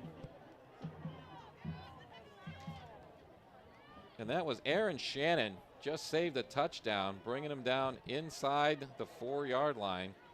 But that was disaster written all over it for Oberlin, and Plymouth getting exactly what they needed. And now you really got to find a way to tighten things up if you're the Oberlin defense with 14 seconds to go here in the first half. Can they keep Plymouth out of the end zone as it's 1st down inside the 5-yard line? They're going to mark it at the 3. So huge turnaround as they end up with a 33-yard loss on that botched snap. And here's a handoff up the middle. Great penetration by the Oberlin defense to meet Bushy there. And Plymouth's going to have to use their last timeout. Got down to about the 1, but definitely not in. Yeah, once again, a couple seconds tick off here, but I don't know that it would matter. Might be one play regardless. Right, yeah, it's going to be hard to get a second playoff with no timeouts and 4 seconds to go. Even a quick pass play, you can't count on getting that back the way the timing works here. So we have seen the clock run a couple of times when we know it should have been stopped here in the first half, and we didn't see the referees make any announcements or adjustments to that. So not sure how that works out because the time should be being kept. Now they are trying to say they're going to put more time back on the clock. Looks like they want 14 or 15 seconds on the clock. Yeah, unfortunate there for Oberlin on the botched punt. What hands is he holding up there? Because that looks like 51 seconds. A lot of hands up there. I know we're not supposed to do that. But I think they've been keeping the time accurately on the field and never did make an adjustment, and now they're adjusting it up. Oh, they just want 7, and that's what he's holding. I thought he was almost going to say it was 15. So 7 seconds now on the clock. Oberlin with a 14-6 lead. Plymouth has the ball at the 1-yard line, trying to punch it in. That 7 seconds does make a difference because if you did a quick hitting pass, you might get a second play in there with 1 second to go. But knowing this Plymouth offense and where they are on the field, they're likely to run it in. And here's Lane Bushy in motion. But no, Thompson throwing it into the corner of the end zone. Is it short? Dropped it. I don't think the pass made it out to him. The wide receiver got himself into the end zone, he was supposed to do. And Thompson kind of threw the ball. He was rolling left and throwing left, which is not that easy to do with a right-handed player. But it does leave enough time for another play because we still have 3 seconds left on the clock. But yeah, you could see some of the Plymouth offensive linemen almost pointing to the sideline, like, Coach, put it on our back here. We'll get it in. That's another one of those ones where the coach drew it up perfectly, but if the ball doesn't get out there, it doesn't work. Here we go. Last play of the first half, most likely. Trying to get it in the end zone. It's a pitch to the left side. And we got flags coming in from both officials on the back end. And I did not see a touchdown. Actually, I see the one side judge literally standing at about the 4-inch line. So now it depends on who the penalty's on. If the penalty's on Oberlin, Plymouth would get another untimed play here as we got to zeros on the clock. But it appears that the run did not get in the end zone. And which is important because if it is on Plymouth, they can obviously decline it, and we're done. I believe that was Caden Collins. It's a face mask, personal foul on Oberlin. So the half the distance will be the shortest penalty you're going to see this entire season. Yeah, and I don't think Plymouth will mess around. We've seen the wedge with the quarterback be the play here. Right, and how do you stop that from that spot on the field? Because even a great surge by the Oberlin defensive line, you need literally a matter of inches, if that, to get in the end zone. As the ball, from our angle, it's impossible to see how far it is from the actual goal line, but knowing where the 1-yard line is and how big the ball is, it literally might be an inch from the goal line is all that Plymouth has to gain. But the side judge was pretty clear after that play when he came in that he didn't make it to the end zone, but 2 flags came from the back of the end zone that both saw that penalty on Oberlin. So Plymouth gets one more chance. There's no time on the clock. This will be an untimed play because of the defensive penalty. The half cannot end on a defensive penalty. Here's Plymouth. No, they're not doing that wedge. They're going around the right side, and it's in the end zone. And I know that's disappointing for Oberlin, but you really can't hang your head here as there's some players that need to be taken away. But, you know, we would anticipate Plymouth going for 2. This is a huge play in this game. You got to try to keep your composure and get this stop. It was disappointing because Bushy from Plymouth was kind of posing to some Oberlin fans that were standing along the railing there. There was absolutely no call for that, no reason at any point for that. But the makes our score 14-12, and going for the tie here. Plymouth will be going into 2-point conversion mode. Oberlin looks like they're short of defensive players, just running on the field now. And the snap comes in the shotgun to Thompson. He goes straight up the middle. He's fighting as much as he can, but a good stop and a good wrap up. Led in there by Julian Page, who got his arms wrapped totally around his waist, brings him down, and that ends the half with the conversion failing and Oberlin holding on to a 14-12 lead. So not a bad start to Lorain County Sports Network. I'll take that as a half anytime. It was exciting. We had a lot of big plays. We had a lot of important plays out there, and some guys stepping up, and always exciting to see young players kind of come into their own, and it was a tough start. The first 3 plays for Plymouth, you thought, oh boy, they might just push all the way down the field this whole game. And next thing you know, Oberlin's defense turns in 3 fumble recoveries in the first half. And the only thing that even made this game that close was a botched snap on a punt. The one time Oberlin tried to punt ended up going for negative 33 yards and left the Plymouth with a 14-second drive to just go 3 yards to end the half. But by Oberlin having a nice wrap up on the extra point conversion attempt, keeps the score 14 for Oberlin, 12 for Plymouth, as the Phoenix have a lead. And we're at halftime, our first halftime ever on the Lorain County Sports Network.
All right, here we are, Oberlin College. Thanks to the Plymouth High School band. Nice performance here right in front of us, and sounded great. We're going to have Oberlin out here in just a little bit. We'll get you caught up on what's happening here. We got about 9 minutes to go in this halftime, where Oberlin Phoenix has come out with a 14-12 lead over the Plymouth Big Red, and will be getting the ball to start the second half. So very much positivity, and if you take away that botched punt snap at the end of the first half, this would be a very different even tone in the locker room. But maybe this is something that helps the Oberlin offense refocus as we come out here. Let's check in on some other scores that are going on throughout the county. We didn't start here till 7:30, so a lot of the games well ahead of us and into the third quarter already. And we've got games on WOBL with Willard playing at Wellington, and on WDLW you can hear that one where North Olmsted and North Ridgeville are tangled up. Some third quarter scores we have right now. Avon Lake and Strongsville last reported in it tied up at 7 each. And then Black River is trailing Hillsdale in the third quarter 13-0. Brookside's out in front of Brooklyn 9-0. Lorraine has an early lead against Brush 14-0. In the third quarter, Clearview taking care of business 26-8 over Toledo Scott. We'll be at Clearview 2 weeks from tonight when they take on John Hay, which will be streamed here on the Lorain County Sports Network. Columbia giving Independence all it can handle. They're up 21-0. Edison was up early on Firelands. We'll try to get an updated score on that one for you. Cincinnati Princeton is all over Illyria 28-7 as that game's gone into the third quarter. And over in Avon, they're taking on Brunswick, which is a D1 school to start the season, and it has been nothing but the Eagles as they are up 35-0 on the Brunswick Blue Devils so far in this game tonight. I want to thank you for joining us here on our inaugural broadcast here on the Lorain County Sports Network. I'm John Guzik, Mike Rush along with me, and the rest of our crew here, led by Edwin Vereen, who's got everything going on a technical and engineering side standpoint. Appreciate everything they do there, and in conjunction with the WOBL and WDLW sports team, we have score updates that we just gave you, brought to you by the Nord Center. The Nord Center, transforming lives together, as you're listening to Lorain County Sports Network halftime show, brought to you by I-90 Nissan. Are you kidding me? I can do that one once in a while too, right? And appreciate everyone who's helped bring you live high school sports here on the Lorain County Sports Network, as we're broadcasting from the Lang Optical broadcast booth. Lang Optical, where you can see the difference. And right now, we're going to give a little listen to the Oberlin High School band, and we'll be back with our first half stats and the second half of this football game after this performance. Tonight, we're celebrating 15 years of Lady Gaga, a 13-time Grammy Award-winning artist and Oscar recipient. Gaga is considered to be one of the most influential artists of our generation, empowering people, young and old alike, that we are all born this way. The American Psychological Association called our first tune the catchiest song of all time. Now you'll hear Bad Romance.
There are two kinds of applause, cheap applause and the kind of applause you give the Oberlin Phoenix Marching Band.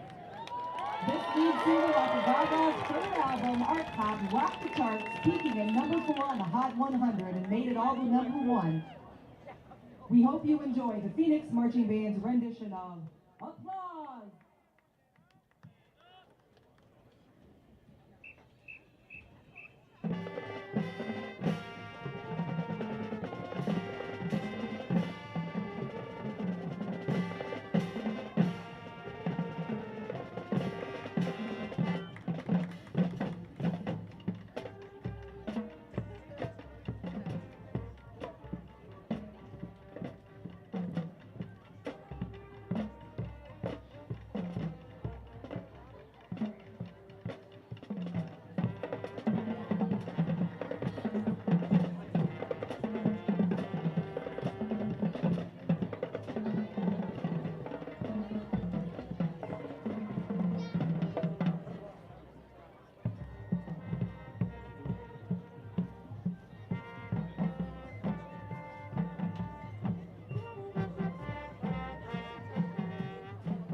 I want to thank the Oberlin High School Marching Band for being part of our halftime show today, our inaugural Lorain County Sports Network broadcast. And John Guzik along with Mike Rush. You know, Mike, one of the things I talked about is it would be nice to be one of the only broadcasts that actually features the local bands on here. Appreciate them putting all the work in they have done and listening to them, as we've had a great first half here. 14-12 is our score. We got a couple minutes here left at halftime, and a chance for my partner Mike Rush to give us some highlights of stats from the first half.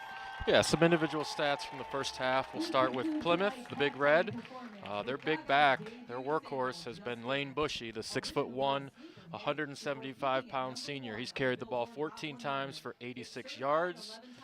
Thompson has carried it 4 for 9 yards. Eli Keefe, 1 for 5 yards.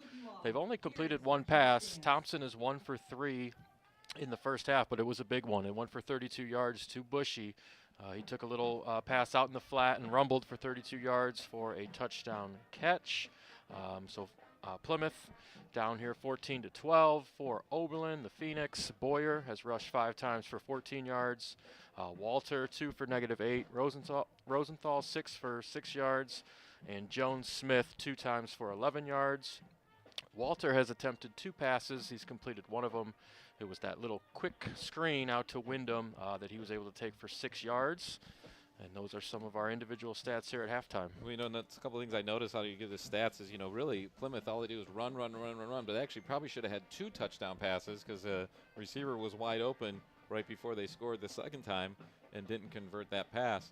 But the stats really are in the Oberlin defense, because one of the things that we've talked about obviously is 3 fumble causes and 3 fumble recoveries, including the first score of the season was an 86-yard touchdown by a fumble return by Wyndham for Oberlin. That put them on the board, and that happened with 3:44 to go in the first quarter, and then we remained scoreless until we had Oberlin's second score. I'm sorry, it was a beautiful sustained drive, and certainly going to be a candidate for our drive of the game when we talk about it later. Was helped by Plymouth penalties and then hurt by Oberlin penalties, and yet they were able to keep it all together, especially a young team that ended up not only putting in the end zone but then converting from an 8 yards out on the 2-point conversion to push out the lead, which they would not have without that successful conversion. It gives them the 2-point lead here, and so those were the 2 scores by Oberlin, and they were sandwiched around scores by Plymouth, which you mentioned, the 1 scoring pass to Bushy that went for 30 yards and tied it up at 6, and then they scored with no time left on the clock because of a penalty. Plymouth was able to get an untimed down to end the half, and they punched it in from about an inch out, and was not able to convert again there on the conversion, and that's where we stand here with the score of Oberlin 14 and Plymouth 12, and setting us up for a tremendous second half. And, you know, when you scout out these games and you talk about, well, you know, after Plymouth beat Oberlin last year, they went 2-7 the rest of the year. Oberlin didn't win it all last year. What kind of game were we going to have? Plymouth won by 24, 25 points last year, yeah, I think right? it was 42 to 14 or something. Yep. Yeah, 42 to 18. And here we are with just one of the most exciting games we're probably going to get all year. This will be right up with them. And we've got a great second half set up because both of these teams are very hungry to get themselves a win. And we have the captains meeting at midfield right now. I want to remind you, Stats of the Game is always brought to you by our good friend, Alan Januzzi, CPA, where it's all about the numbers. We always appreciate Alan's years and years and years of support of promoting high school sports on radio and now here on YouTube as well. And everything he does for the sports around the Lorain County, including all the coaching he does when he's not being Alan Januzzi, CPA. Appreciate that. We do have a referee crew out there that's meeting at midfield and met with the captains to clarify that Oberlin's going to get the ball to start the second half and Plymouth gets to choose which direction they want to go in. Our referee tonight is Steve Mahosnek, and his brother, Paul Mahosnek, is part of the crew, as well as Pete Rivera, Brian Johnston, and Phil Sheben.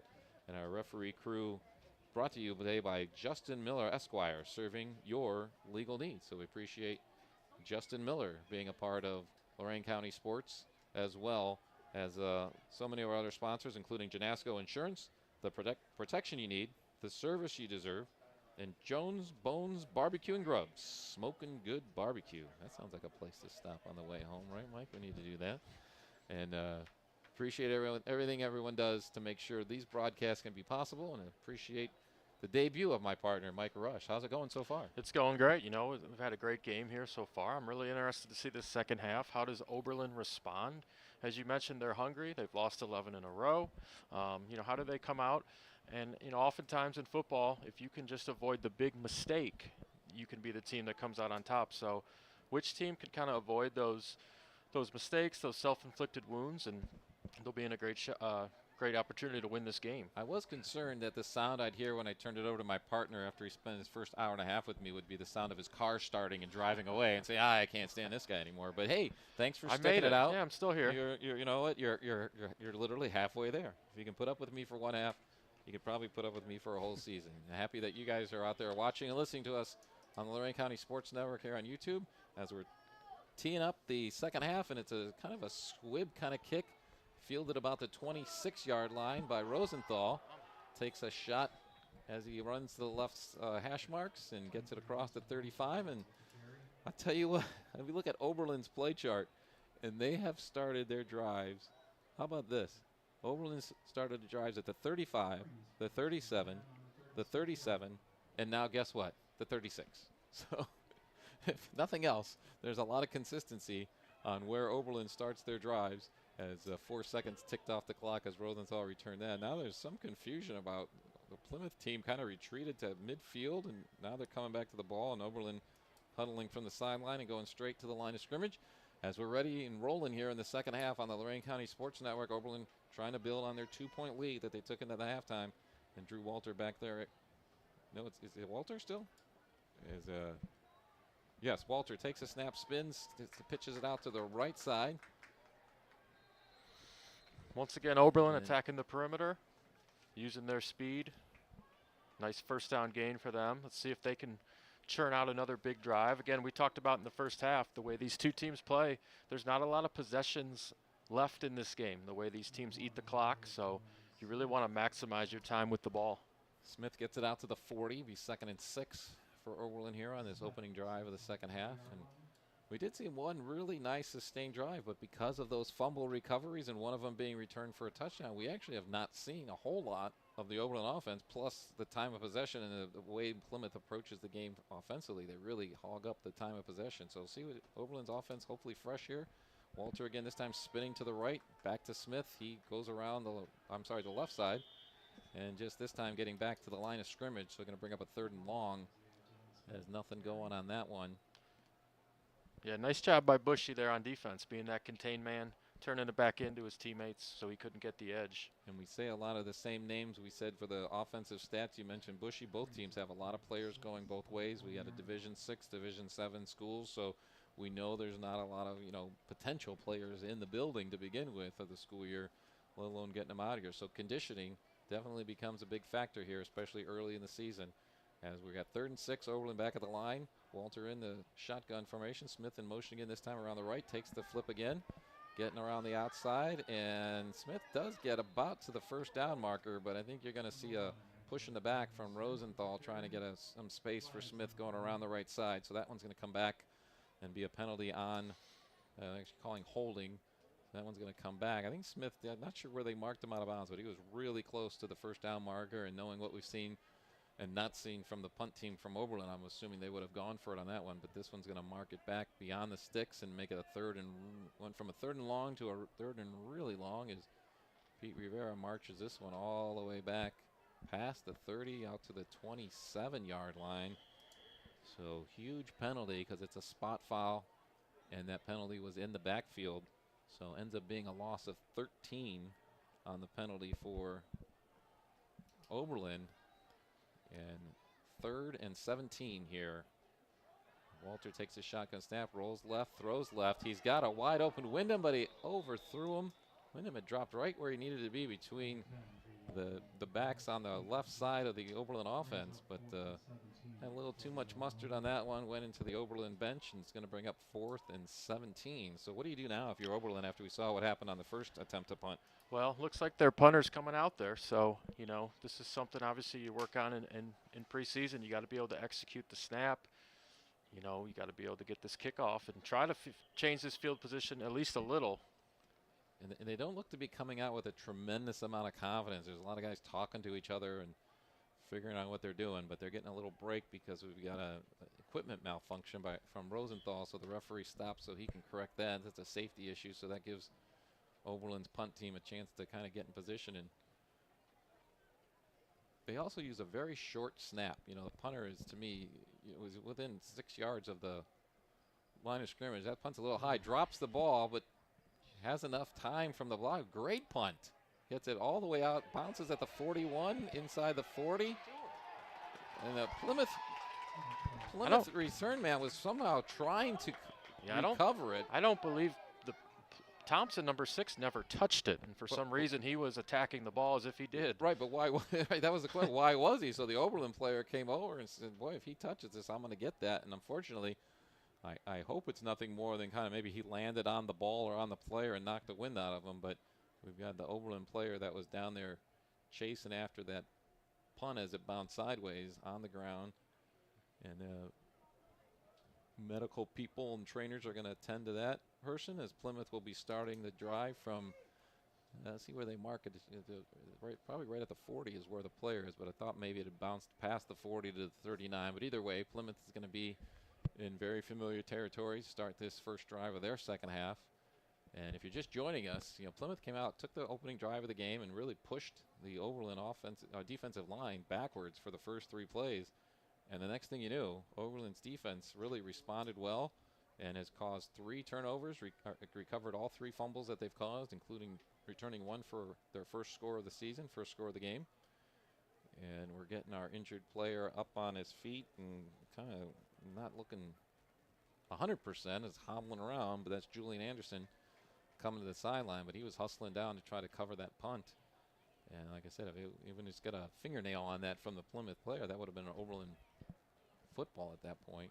Yeah, we had a penalty on Plymouth as well, so they're going to start at the 30. Now, did you see what the penalty was? I believe it was holding. Okay. Yeah, I believe it was holding. So that's why they never put the ball down. They're putting the ball down now back at the 30. So that'll be a 10-yard penalty. 9:47 to go here in this third quarter. Talk about these games moving along quickly, but now that we've added the penalties, we've had a couple of injury things that, kind of make this kind of the pacing of it being more like kind of what you'd say an average high school football game. We didn't start till 7:30, so some of you may be wrapping up some of your games. I know there's some people with that Avon-Brunswick game probably already in the car and headed home elsewhere because that one was an absolute blowout. But here's Plymouth, first drive of the second half. in their standard formation with Lane Bushy going in motion backwards, gets the pitch, comes straight forward, but gets wrapped up and then breaks through, stayed on his feet. He was totally wrapped up and twisted around. They didn't get a number who got him there, but the Oberlin defender didn't get the help he was hoping for, and Bushy was able to keep his feet and get about 4 yards on that one. Yeah, it'll be interesting to see the injury here to Anderson if he's able to come back. Taking one guy out of a defense can really, kind of throw the defense out of whack, especially, at a smaller school. So guys got to step up. When you've only got a roster of about 26 people, you need them all out there. Here's Plymouth, 2nd and 6. Pitch comes again straight back, straight forward. That time it's met quickly and stood up by Tommy Boyer as he got to the line of scrimmage, falls forward for about a yard. So going to bring up 3rd down, and let's call it 4. Ball's placed just past the 36-yard line, but not quite to the 37. So I guess that one you give a no gain on that last play, and this is what Oberlin needs, is continue that penetration in the middle. Plymouth challenging them by just running the ball straight up the gut on a number of these plays, and Oberlin has been answering the bell here. So 3rd and 4, 8:23 to go, 3rd quarter. Bushy in motion, gets the pitch to the right side, gets a little bit of room around that right side. Now getting pursued into the sideline and finally forced out of bounds after he gets into Oberlin territory. Will be marked at the Oberlin 48-yard line, so that's going to be a gain of 16 and clearly a 1st down on that one. Yeah, and Plymouth set that up well, right, with the inside runs early, the last 2 plays. Those foot-to-foot splits, there's a lot of space outside. Bushy's able to bounce it, and there's a lot of room out there. And Bushy's one of those players, he doesn't seem to have, like, one guy say lightning speed, but he's very good at always moving in a positive direction. And that play before that, I mentioned how he keeps his feet moving to keep the play alive. So he's got some good guidance and good mentorship behind him, that some good techniques out there. So Plymouth back to the line now with a fresh set of downs. 1st and 10 from the Oberlin 48. This time they're going to shift back and run left. And it's not Lane Bushy, but it's still a successful run for Oberlin. I believe it was that Owen Wright? Or no, that was Ethan Keith. Gets the ball out to about the 40, so that's going to be a gain of 8 right at the 40-yard line. And Nolan Branham is the injured player down on the ground for Plymouth, right at the right hash mark. And we've had a couple injuries by Oberlin that have been attended to, but Plymouth seems to have had a pretty healthy night so far, but Branham is not even attempting to get up. So but come out and do that familiar stretch that indicates it's hopefully no more than a cramp. And Oberlin athletic trainer comes out to assist as well. This Oberlin defense, as we've talked about, they've bent tonight, and they've been able to force some turnovers. They haven't always broken. You kind of get the sense for Plymouth right here. This is almost like a statement drive. This is what we do. This is who we are. We're not obviously going to change. We're going to try to go down the field and do what we do. And if you're Oberlin, you got to stand up and try to get a stop. Number 11, Anderson's back in. That's always good to see. Yep. And we're going to keep doing what we're doing as well. This is the inaugural Lorain County Sports Network stream, but we got a full 10-week schedule ahead of us, and we'll be at Elyria Catholic next week. They'll be taking on Perkins. The Panthers opening the season tonight out in the Findlay area. That was a 7-7 score that we got earlier from them, and I mentioned earlier also week 3. We're back in the northern part of Lorain County with Clearview hosting John Hay. And now Plymouth back at the line, 2nd and 2. And Bushy coming in motion and going back right, but the dive off the left side is wide open and breaking out further even to the left, gets out to the numbers. And another 1st down for the Plymouth Big Red, and that's Eli Keefe. Well, I think it might be his first carry of the game even, right? First or second carry of the game only. You keep calling Bushy, Bushy, Bushy, and that's what they want. They want to kind of lull you to sleep, and then they try to pick their change-ups and passes in very opportune places, and those can be successful for Plymouth. That's how they get to be successful over the course of an evening. And right now we've got Isaiah Smith, who's had a big night for Oberlin, coming off the field and looks like he might be nursing some type of injury. He takes off his glove and his helmet, and seems like he's wincing a little bit as he goes back behind the water coolers, and Plymouth gets off a first down play for another gain of almost 3 yards, and they continue to move the ball. And again, this Oberlin defense, they've been on the field for so long against that physical Plymouth offense. So we'll call it second and, about 8 as they started this one at the 29-yard line. Plymouth in the same formation every time. Bushy in motion as he has so many times. And here's Thompson keeping it around the right side, but great pursuit by the Oberlin defense. And the first one to meet him there was Aaron Shannon. He's had a couple of nice. He had that touchdown saving tackle off that muff punt earlier. Flag did come in on that play. Thompson basically gets no gain out of that, but let's see what the penalty is. And it is a hold on Plymouth, which is a penalty I'm sure the Oberlin defense will be happy to enforce. So that's one of the ones you take the down and it's no gain, or do you give them the down back and take the 10 yards? But I think definitely the way this drive is going and how Plymouth operates, you take the 10 yards back. Spot foul, so it's going to be placed at the 36-yard line. Yeah, you said it, John. You know, the way that Plymouth operates, they're not really set up for 2nd and 18. Of course, no high school offense really is, but, you know, especially them. But again, they have 3. The way they look at it, they have 3 downs to get it, and we'll see if they go back to the air here. They haven't done it often. And what I love about these spot fouls, so technically we still give a yard rush to Thompson and then a 10-yard penalty from the spot of the foul, and it brings up 2nd and about 17. Keith goes in motion left, gets the pitch, going around left side, got a blocker in front of him, but met again. Shannon gets there to finish him off, but it was Jackson Sakalo who got there first, stand him up and ruin that play for the Plymouth Big Red offense. And nice work by the Phoenix defense. Put it at the 32-yard line. That'll be a 4-yard gain. Clock keeps running here. I mean, these are where the points of the game where it goes pretty quick when it's the run. And again, Plymouth very methodical in the huddle as well. I mean, they have no such thing as a hurry-up offense, as Thompson's just getting into the huddle now. Gets the play from the sideline, comes in the huddle. Big Red coming to the line of scrimmage here. 3rd and 13. Same formation. Bushy kind of walking in motion.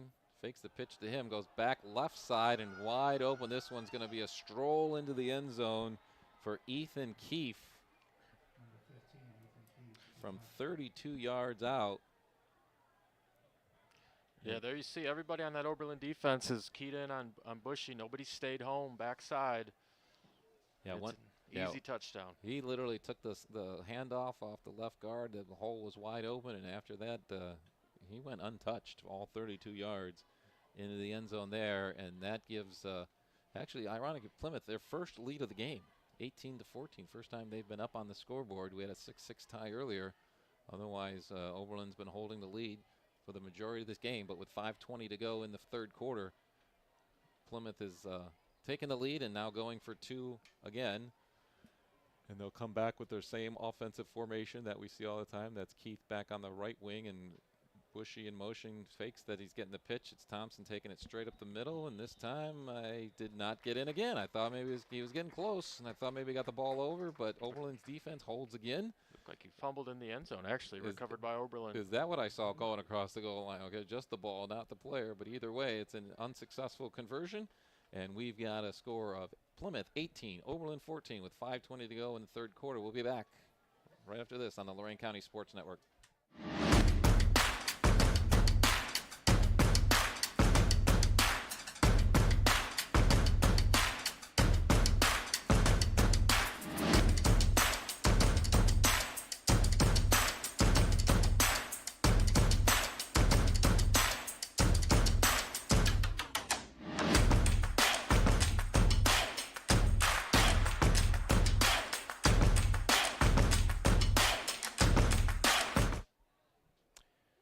Welcome back. We're at Oberlin College, where darkness has enveloped us on this Friday evening, the first night of high school football in Lorain County for the season 2023, and our debut broadcast on the Lorain County Sports Network. I'm John Guzik, along with Mike Rush. Mike, thanks for putting up with the arguably the worst play-by-play guy in Lorain County. But hey, we're making it through, and we've got an exciting game as Plymouth is ready to kick off after scoring and taking the lead for the first time tonight. And ball's kind of like a soft line drive down the middle of the field, picked up around the 30-yard line by Julian Page.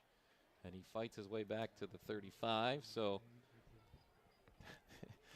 I'm a math guy. So if I did the average starting position for the Oberlin Phoenix, the median, and the mode would all be about the same because they have started every single drive between the 35 and 37-yard line, and this one will be exactly in the middle of that, starting at the 36 with 5:13 to go in the third quarter.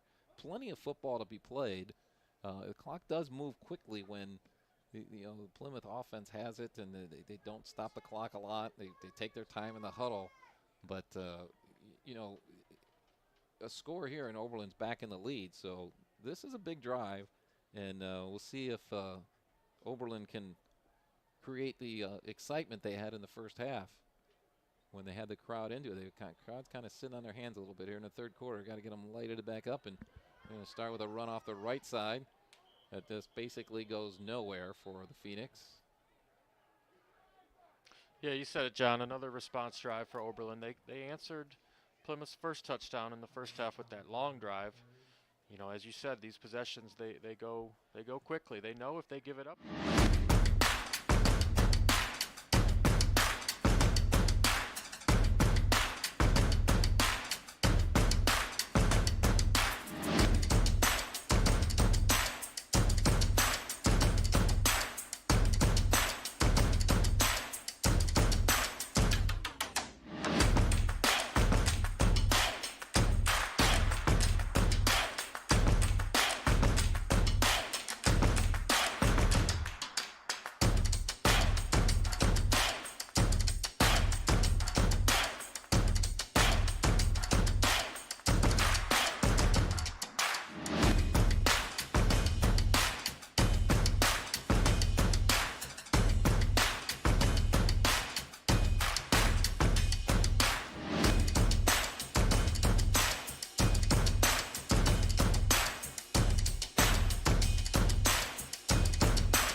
Sideline. One thing though, that referees are kind of looking at each other because the Water Boys came out with that, and you really can't do that when it's not an official timeout. But early in the season, it's not great temperature tonight, obviously, but sometimes these August games, you're doing nothing but making sure the players stay hydrated. But nonetheless, Definitely exciting time if you have anything to do with football, and especially high school football, and you're on the Buckeye Community Bank Coach's Corner here. Walter was kind of looking to his right, saying, was that guy supposed to be out there or somebody else supposed to be with him? And Mark Campos said, we'll take a break. So we'll take a quick break, too, here as you're listening to Oberlin taking on Plymouth with the Big Red up 18-14. We'll be right back on the Lorain County Sports Network.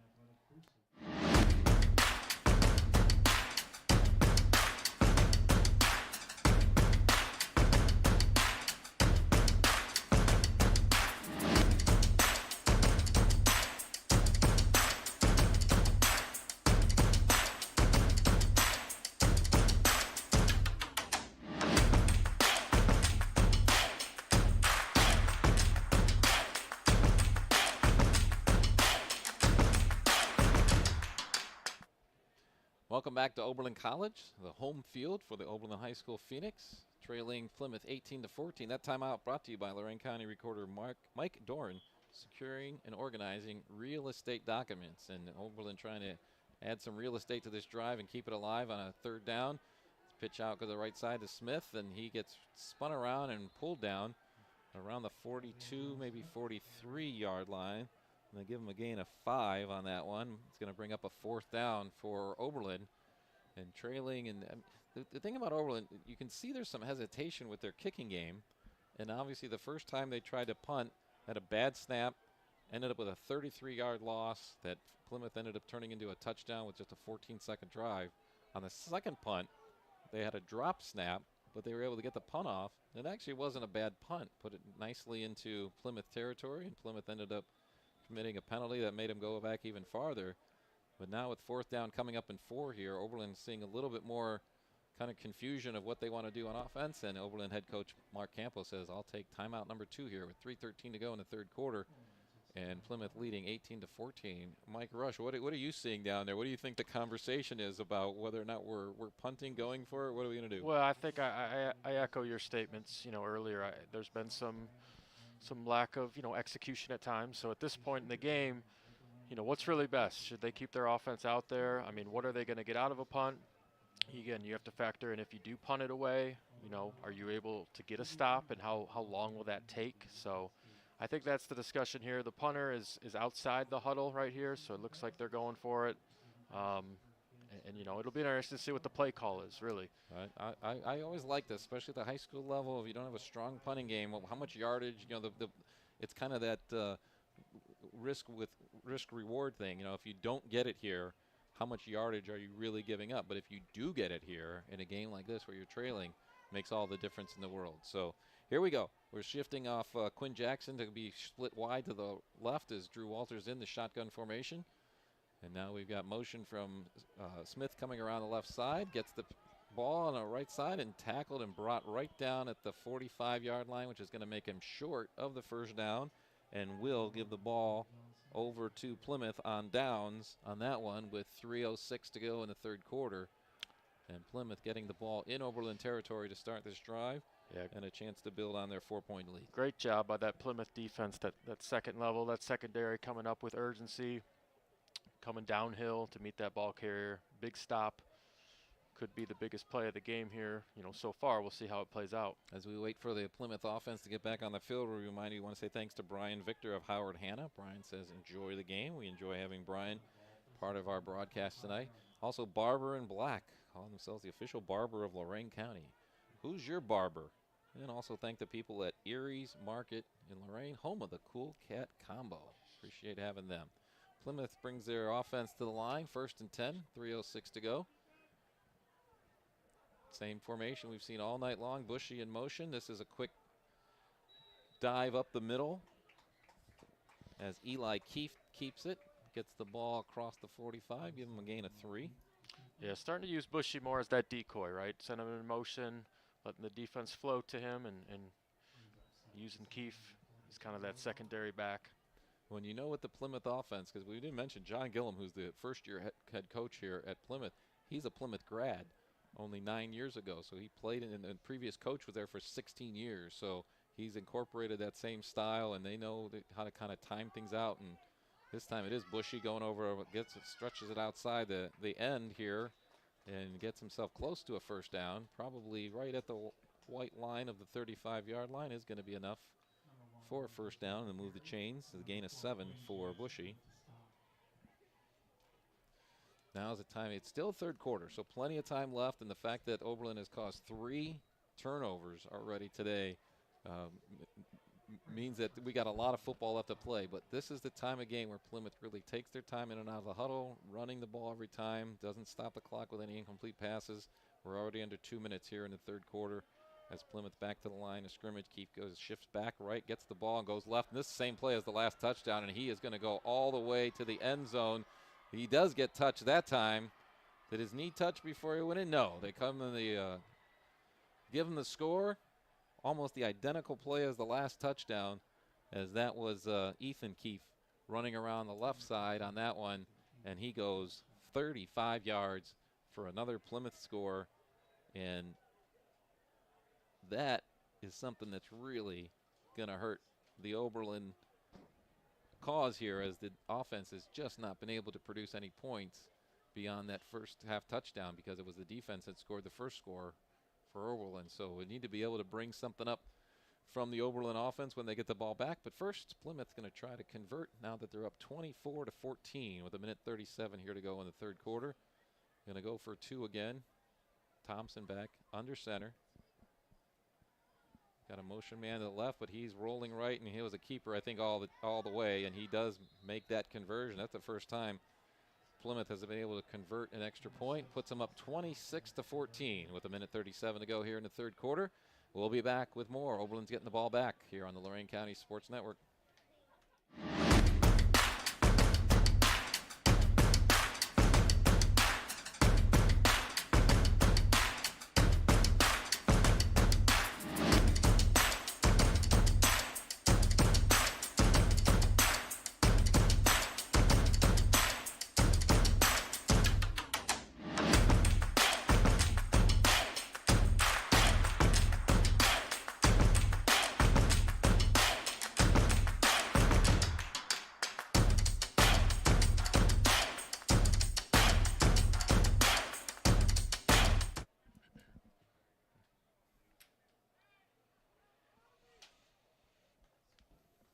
We're live at Oberlin College, the debut broadcast, streamcast, whatever the proper word would be here in the 2020s, with John Guzik along with Mike Rush and Oberlin High School hosting Plymouth Big Red to open up the season. The Big Red just scored on a 35-yard touchdown, second touchdown run of the quarter by Ethan Keith. And it now makes it 26-14. Little pop-up kick on the left side. Got to be trouble there, but I'm not sure we're still struggling over it at the 29-yard line. Referee looking right at it. That's a live ball, and it looks like it comes up in a blue jersey. And I think Javine Bates was able to finally corral that away from everybody else to keep Oberlin's possession alive. And this will actually be the worst starting position of the night for Oberlin, as now they're back at their own 29-yard line to start this drive. And the offense definitely needs to get something going, because we mentioned just a few minutes ago it was the first time Plymouth had led in the game, and now you've got a 2-score lead. So you really need the Oberlin offense to find its way here, as the young team has really stood out at great opportune times on the defensive side, including one of their 2 scores tonight being an 86-yard fumble return. But now it's time for the offense to see what they can do, starting from their own 29 with a minute 24 here to go in the third quarter. Yeah, I think on that last drive especially, you're starting to see Plymouth kind of exert their physicality a little bit, some of their experience, especially up front, using Keefe as a back as well, kind of starting to exert themselves a little bit. But big drive, of course, for Oberlin. Smith in motion, goes behind Walter, fakes the pitch to them, now throwing it down the middle of the field, and he's got a wide open Jackson Sakalo, but just about 1.5 yards, 2 yards past him. He had gotten between the 2 defensive backs and did exactly what he needed to do. And I'm telling you, but coming from a sophomore quarterback on a team that hasn't thrown much tonight, I'd love to see that play run in about week 4 or 5, because I bet you those guys continue to work on that timing and get that down. But here in week 1, just a little tough making that connection. But nice to see it go out there. It was sophomore to sophomore on that play, and that had a good chance to go for 6 if they were able to complete it. Instead, we're at 2nd and 10. Yeah, I've kind of been waiting too for Oberlin to do that, kind of air it out a little bit and test these DBs from Plymouth. Low snap, Walter handles it, rolls right. Now they're going to be throwing a lot, it looks like, and that's a beautiful pass. It's right on the numbers. I believe that's Noah Freeman who caught the ball and gets shoved out of bounds. He's a little slow to get up. He was hobbling last time and then ended up going off the field, and he's hobbling again on that same ankle. Ball's going to be marked at the 37-yard line. 36. Just shy of the 37, so we'll call it the 36. It's a gain of 7. Nice play by, the sophomore quarterback, Walter. He has to take a tough snap and roll right, and he was able to throw a perfect strike on that one. 3rd and a short 3 here. Smith again in motion around the left side. Walter rolling left, going to Smith on the left side. Got to beat a tackler, and he does. Gets past the 40 to 45. He gives a stiff arm as he goes out of bounds just shy of the 50. Got little words for the defender who was working him out of bounds. But either way, it's a first down for Oberlin. So they get out to the 47-yard line, a pass play of 11. Yeah, much needed first down for Oberlin. Great move in the open field there by Freeman. Clock stopped here at 49 seconds as they reset the ball. Oh, he went out of bounds, so it's going to stay stopped, not just the first down. So Oberlin lighting up the passing game here on this series with down by 2 scores. Want to make sure they get every chance to move the ball and save the clock. Walter this time going to pitch it a running play to Smith around the right side. He's so deep in the backfield, though, that even though he covered a lot of ground on that, he's just going to be tackled at the line of scrimmage as he's going in motion behind where the quarterback was already in shotgun formation and 3-4 yards behind the quarterback. And by the time he wings around and gets out there, Plymouth's defense has plenty of time for pursuit, and that'll be a no gain for Smith on that one. 2nd and 10. We're at the, well, they gave him a yard, so we'll call it a 1-yard gain. We'll call it the 48-yard line. I don't want to take anything away from the young man because he earned that one for sure. He's in motion again, going behind the quarterback and around the right. They fake the flip backwards, and Walter throws it out on the left side at about the 40-yard line. He had Jackson Scalo battling with a Plymouth defensive back, and ball falls incomplete out of bounds, and it's going to bring up quickly 3rd and 9. We're still in the third quarter for one more second. Yeah, tough for a right-handed quarterback going to his left, but not a bad effort there by Walter. Just right off the fingertips there. A little extra discussion on the sideline here about this play. Mark Campos signaling in. I noticed Mark's added a jacket. I mean, we're up here in the booth, and we do have the windows open above us, but not the typical high school press box where we take the windows out and just enjoy the atmosphere. We're in luxury press box seating here today for sure at Oberlin College, but getting a little chilly out there. We said it might even fall into the 50s in this part of the county overnight tonight. So anyway, 3rd and 9. Walter takes the shotgun snap, rolls a little bit to the left, getting some pressure. He gets unleashed to Smith down the left side, and in between 3 different guys about the 30-yard line. Ball falls incomplete. Smith looking for a flag, but it looked like pretty good team defenses. They had 3 defenders over where Smith was by himself on the left side. So that's going to be the end of the third quarter, and when we come back, it'll be 4th and 9 with Oberlin having the ball, but Plymouth has the lead, 26-14, and we'll be right back here on the Lorain County Sports Network.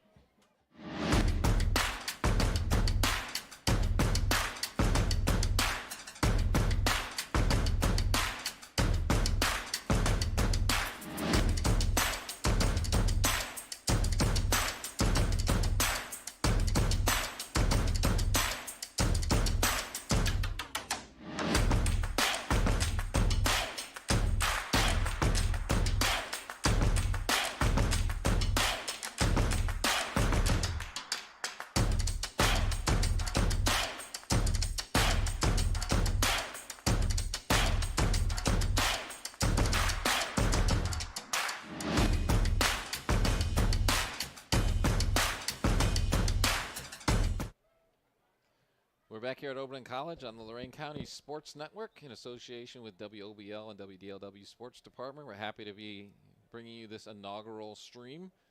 Oberlin playing Plymouth, and the Sports Department going to be a part of the Golden Helmet Award again this season as they were last year. So we'll be on the Golden Helmet watch lists throughout the evening, and that's brought to you by Nick Abraham, Illyria Ford. It's byabraham.com, and right now it's a punt formation for the Oberlin Phoenix as it's 4th and 9 from their own 48. Snap gets bounced to the punter. Good hang time, but it goes out of bounds, and it's going to be a net of only about maybe 12, 11, 10, 10. We'll call it maybe 11-yard net punt as the referee kind of walked it back and then took another step back, and we're going to have a Plymouth drive starting at their own 41-yard line with 11:54 to go in this game, which is now in control of Plymouth with a 26-14 lead and the ball. And this is where we talked about it throughout the night, Mike Rush, and they got a ball control offense, and this is exactly what you want. You have a 12-point lead and a ball control offense, so control the ball, right? Yeah, definitely. Plymouth's base offense is what you want in the fourth quarter with the lead. That's how they play all the time. If you're Oberlin, it's tough. You got to try to get a turnover any way you can. They've proven they can do it this year or this tonight, and they just got to try to get one here as they have some confusion on who's in and who's out defensively. Looks like they got it. Sure, they got away. 11 though, right? I mean, here's a quick switch back and a run off the left tackle, and that's Lance Bushy, who hasn't had a bunch of Lane Bushy, who hasn't had a bunch of carries here in the second half, but makes his first one here in the fourth quarter a positive one as he gets a full 10 yards. They're going to give him the first down as they move into Oberlin territory. So 10 more for Lane Bushy. And the clock stops to reset the ball, but now rolling again at 11:20 to go in this, or 11:30 to go in this. Yeah, There's something on that clock that makes when it's a 2 and a 3. There's like the way the lights come up. Something it's a shadow in the window. So I apologize for that hesitation. With Plymouth back to the line, 1st and 10, dive up the left side. This is going to be Eli Keith. Ethan Keith has a couple touchdowns there in the third quarter. That's him helping his, I'm assuming, brother, cousin. I don't know what the relationship is out there in in Plymouth Town, which if you don't know Plymouth, I looked this up. Plymouth is almost due south of Cedar Point. That's always a good reference point. But it's so far south of Cedar Point that it was almost an hour on a bus trip to here just to get to Oberlin College and play this inaugural game of the 2023 season. Gain of 4 on that play. Now at the Oberlin 45, clock's running. 2nd down and 6.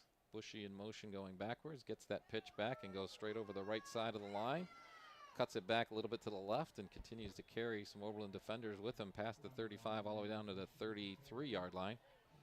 That'll be a gain of 12 on that one for Bushy. Now he's just going to start piling up the yardage, and the clock keeps winding its way down. As soon as the ball's set for the 1st down, it'll continue running now at 10-17, 10-16 as things are counting out here in the 4th quarter. What you really need is what Oberlin's defense was able to do in the 1st half was strip the ball and get a recovery. And not only are we seeing a little bit of less energy on the Oberlin side, just wearing them down a little bit, but obviously Plymouth had those discussions on their own side of, hey, we got to hold on to the ball. We got to do a better job of protecting the ball. Here's a spin off the snap and a handoff over to the right side to Keefe. Now that Oberlin's pointing like, did the ball hit the ground on that one? If it did, it came out almost as he was simultaneously tackled. We have not seen the little orange bag or any indication from a referee that the ball was out before he hit the ground, and it appears it's not. Ball's placed at the 21. It's going to be a 1st down for Plymouth after a gain of 12.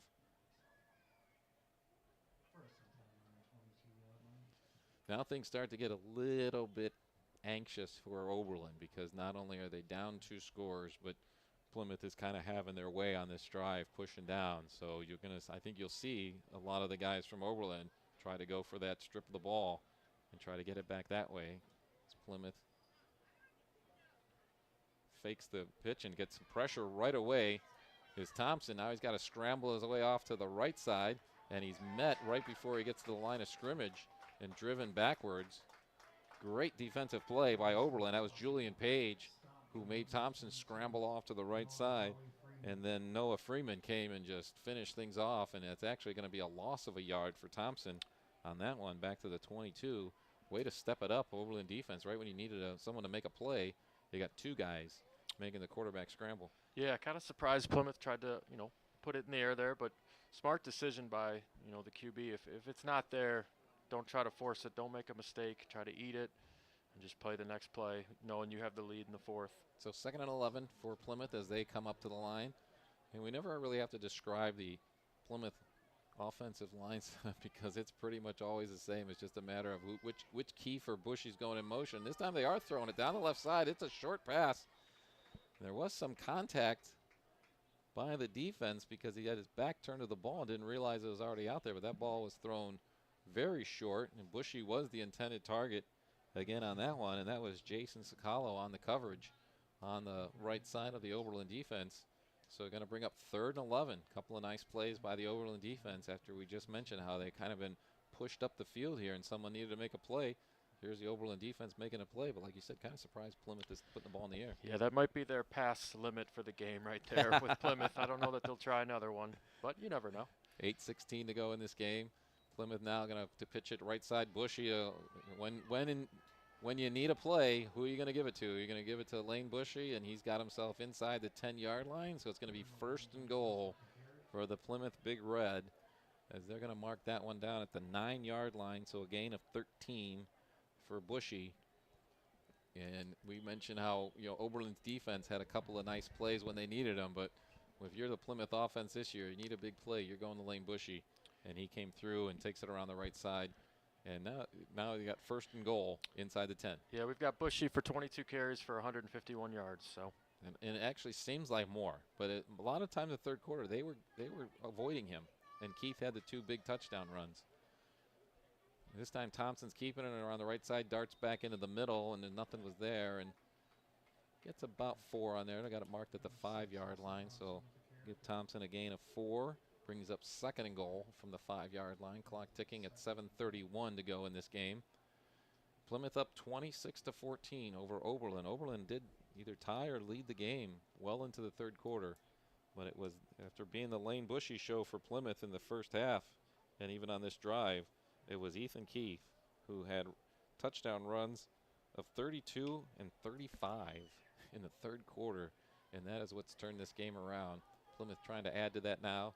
This is Bushy shifting back, and he does get the ball right up the middle, kicks a hop and into the end zone for his second touchdown of the day. First one was on a pass play. The second one, 5-yard rush right up the middle and hopping into the end zone to make it 32-14.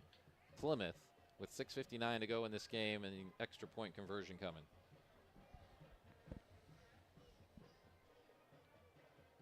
Yeah, great drive by Plymouth there. You know, they knew they had control of the game. They seized control of the game and they finished it off. And for this Oberlin team, obviously the game is not over, but a lot of good things to build on. You know, but still learning how to win. How's this? A single back formation here. It's a little different approach, but hey, same thing. We're going to pitch the ball to Lane Bushy, and he's going to take it into the end zone to convert. And that's going to make it 34-14, a 20-point lead for the Plymouth Big Red with 6:59 to go in this one. We're at Oberlin College, and we'll be right back as we're live streaming on the Lorain County Sports Network.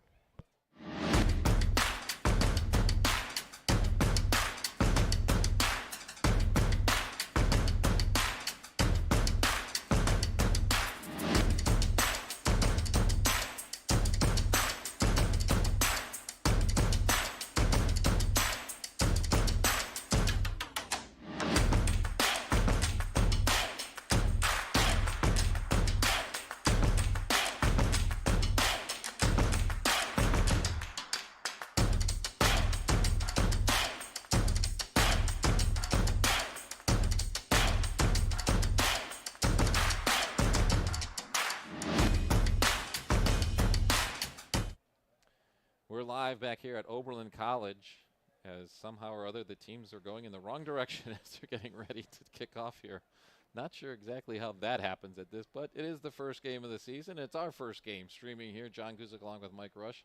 Appreciate you listening, watching in with us here on our inaugural broadcast here. It's the Lorain County Sports Network on YouTube. And in conjunction with the sports departments at WOBL and WDLW, we'll have a post-game show coming up after this one, and then when we're done wrapping things up from here, we invite you to listen on either WOBL or WDLW, or on the app, or on the website. And Dave Rivera and Maria Janesco will be hosting a very comprehensive wrap-up show that will talk about all the games going on in Lorain County today. A lot of short kickoffs today, and this time Oberlin's Isaiah Smith is making the most of it as he's going to give Oberlin their best starting position of the entire game. As he gets across midfield, you give him about 17, 18 yards on that return. Nicely done. As these short kickoffs, it makes it really easy for the coverage team. So to elude them and get around the outside and give Oberlin their best starting position of the day, that's something they really need right now to give themselves a boost, get back in this game. 6:53 to go, fourth quarter. Plymouth has extended the lead out to 34-12, but more importantly, is that they've scored 22 points in the second half that have been unanswered. Plus, they scored those 6 points right as the halftime expired. So you got a 28-point run here by the Plymouth offense and Oberlin offense. Time to answer here and put another drive together like they did back in the second quarter. And they're back out ready to make things happen. Again, best starting position of the second half, and we saw a lot of throwing on the last series, and we expect that to continue here. Now down by 20. Walter rolling right.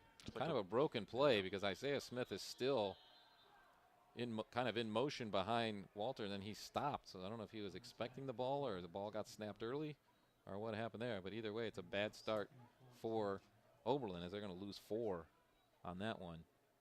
Back into their own territory on the 48-yard line, so bring up 2nd and 14. Yeah, as well as Oberlin played at times in the first half, I'm sure Coach Campo can't be pleased with some of this sloppy play. But again, he does have such a young team. He's trying to change the culture. Third coach in 3 years. So there is a bit of patience that has to be had as well. Walter all in the shotgun formation. Smith going in motion behind him. This time Smith stops, though.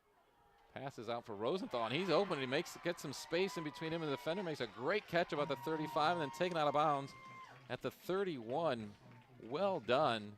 21-yard pass play from Walter to Rosenthal, and Rosenthal's stepping up as one of those kind of potential player of the game kind of guys, because he's got a steady and a growing influence throughout the game, and that was a beautiful catch. Yeah, great touch pass there by Walter, lofting it over the defender. And we've seen that, like, so even that deep pass he had on the last play had a nice touch, had the right distance on it, just a little bit off on the right angle, and then he had pressure after a bobbled snap on to a strike on the right side. That was a beautifully thrown ball where Rosenthal made just enough separation between him and the defender, so you're seeing a lot of good things out of their passing game right here. And Walter going to drop back and throw again. This time he's getting a little more pressure, but gets rid of it quickly. Nice throw off on the right side. Gets out to across the 25 to almost a 23-yard line. I believe that's Julian Page made that catch. Nope, that's not right. That is Noah Freeman. So they'll mark that run at the 23-yard line. So that's going to be a gain of 9. Bring up a second and a long one. Here we go. Oberlin offense moving the ball through the air, which is something that we didn't see through pretty much the first 2.5 quarters of this game. So get some momentum and get going and get some points back up there, as we're just over 5 minutes to go in this one. Here live at Oberlin College. Walter again in the shotgun. Rosenthal to his right. Smith going in motion behind him. Handoff up the middle to Rosenthal. He's going to bull his way across the 20. It's going to be a first down, so that'll stop the clock. Going to mark that one at about the 19, so we'll give it a gain of 4, but again, it's enough for a first down.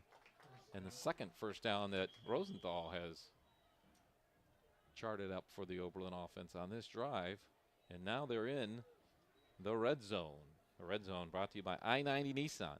Are you kidding me? And if they score on this drive, I-90 Nissan will be making another $5 donation to United Way of Lorain County. Low snap hits the ground, but Walters picks it up smoothly. Rolls left, throws a deep ball in the corner. That's got to be interference. Yeah. Defender was all over the intended receiver, Quinn Jackson, and never turned around and just kept pushing Jackson further and further towards the goal line. That was one of those no-doubter penalties, and going to bring another first down to this drive for Oberlin. Yeah, kind of a situation where the broken play almost helps Oberlin, and that the defense didn't really know kind of what was going on. But like as you said, when easy call for the official, when you don't turn around, it's an automatic call. But the other thing I'd say is, I wore number 10 in high school, and I was a sophomore at one point. And I wasn't making that play. That was a heads-up play by a sophomore who had a bad snap, and he made a very positive play out of it. And that's a great accomplishment. Drew Walter having a great game tonight for Oberlin. This time it's a pitch on the right side. Smith coming around the edge. Gets inside the 10, down to inside the 5, getting close to the goal line, but shoved out of bounds just shy, and sometime around the 2 or 3 yard line. See where they mark it. We're going to mark it in about actually closer to the 1. I think they're at the. See, let's put the ball down. Guys, referee, stop moving. See where we're at. So we'll call it the 2. Nice play. You know, Smith, like I said, has a lot of ground to cover because he comes in motion, goes very deep in the backfield behind, and you got to get some. It's not just speed beating around the edge. You got to get some blocking out there to give you some room to get around, and that time he got it. Got all the way down to the 2 yard line. Another first down for Oberlin, and first and goal here from the 2. Rosenthal stacked behind Walter, gets it hand off and goes off the right side. Gonna have to say no gain on that one. I think the ball did come loose there at the end, but play was stopped. Forward progress was definitely over. Bring up second down. The only bad thing about that play is the clock's going to continue running. But now we've got an injured Oberlin player on the field, so we do stop for an injury timeout with 4:14 to go in this game, and Plymouth leading 34-14. Our next play is going to be second and goal for Oberlin, and a chance to get back in this game.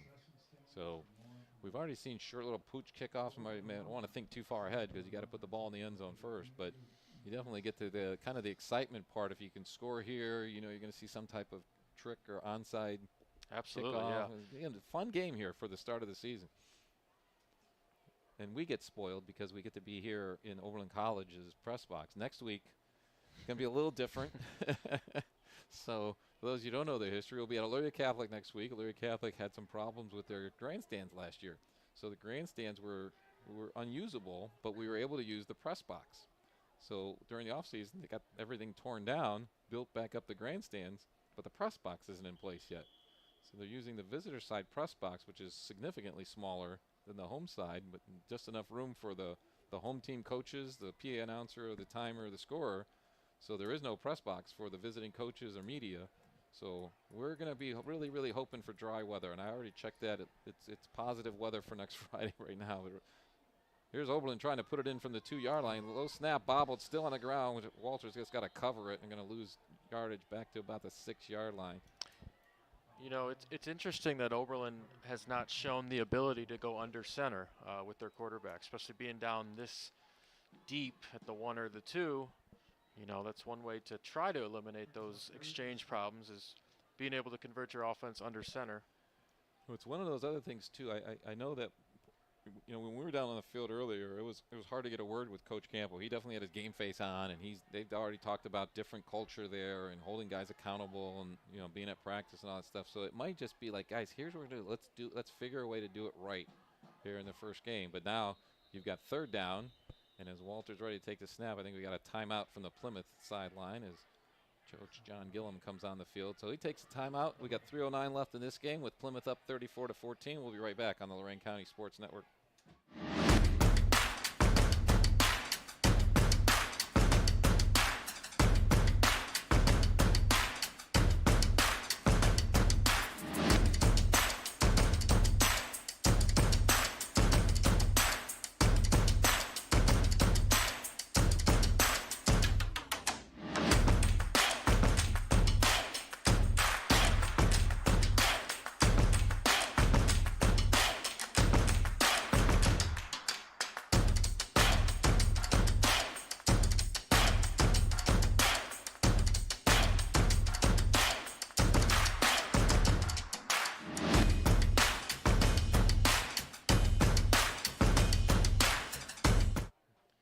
Back here at Oberlin College on the Lorain County Sports Network. A timeout from the Plymouth sideline, and timeout brought to you by Lorain County Recorder Mike Doran.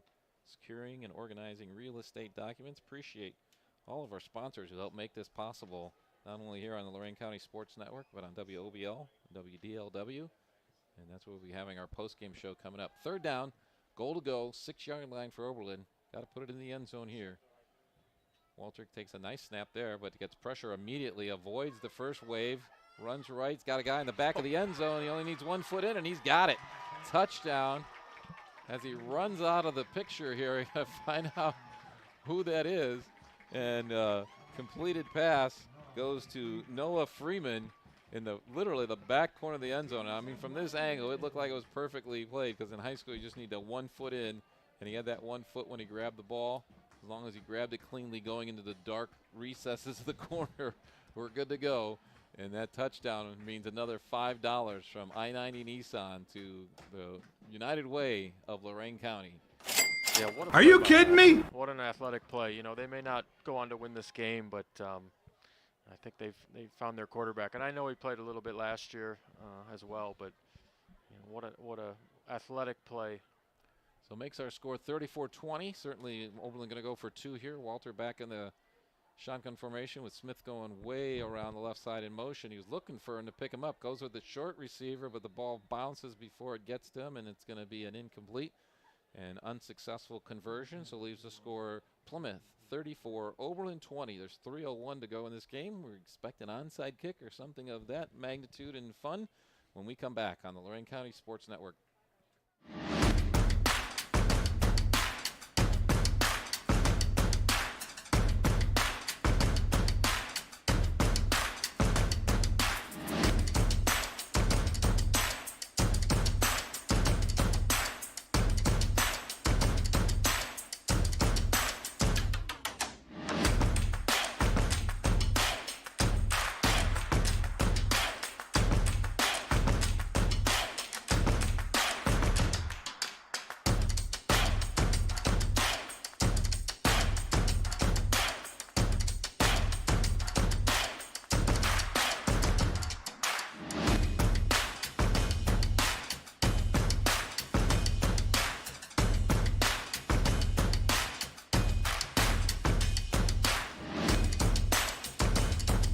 show, but our post-game show will be relatively brief when this one's over because we're going to get you over to Dave Rivera and Maria Janasco on the radio side of things, who will have a very comprehensive post-game show for you, including coaches and player interviews. And because we didn't start till 7:30, and some of the other games that were like in Avon, which was a total blowout, probably ended much, much earlier than this, you'll be joining them and getting all the scores immediately as soon as this one's over. Here we've got 3:01 left. I'm John Guzik along with Mike Rush. We've got Plymouth up 34-20 and in control of this game. And certainly if Plymouth gets the ball back, they are going to definitely be able to, that type of offense, to run the clock out. So Oberlin's got to come up with something creative here to get the kickoff, hopefully. Yeah, I don't know how much time, with this condensed preseason here, with the season starting earlier, you still have some time to practice these types of onside kicks. So we'll see what Oberlin has here in store. So it seems like a very standard formation. Walter is the kicker, and he squibs it, and it's quickly covered at the 40-yard line, and then a Plymouth player covers the player who covered it and makes it very definitive that Plymouth is going to get this ball with 3 minutes to go in the game, and at their own 40-yard line, going to do their best to try to run the clock out, and Oberlin's going to do its best to try to strip the ball out of whoever the ball carrier is. One thing we did see on that last series was Plymouth actually daring to throw the ball once in a while. So I would hope that that's, for Plymouth's sake, that's probably off the table, but you never know, right? And we've seen it already earlier when they had a 20-point lead, and now the lead is 14. So Oberlin's got to find some magic here if they're going to get a chance to win this game. And I know there's kind of like, you always talk about those old adages of sports, right? Like, there's no moral victories, but this is a moral victory. I mean, it's such a young team. It's an 11-game losing streak coming in.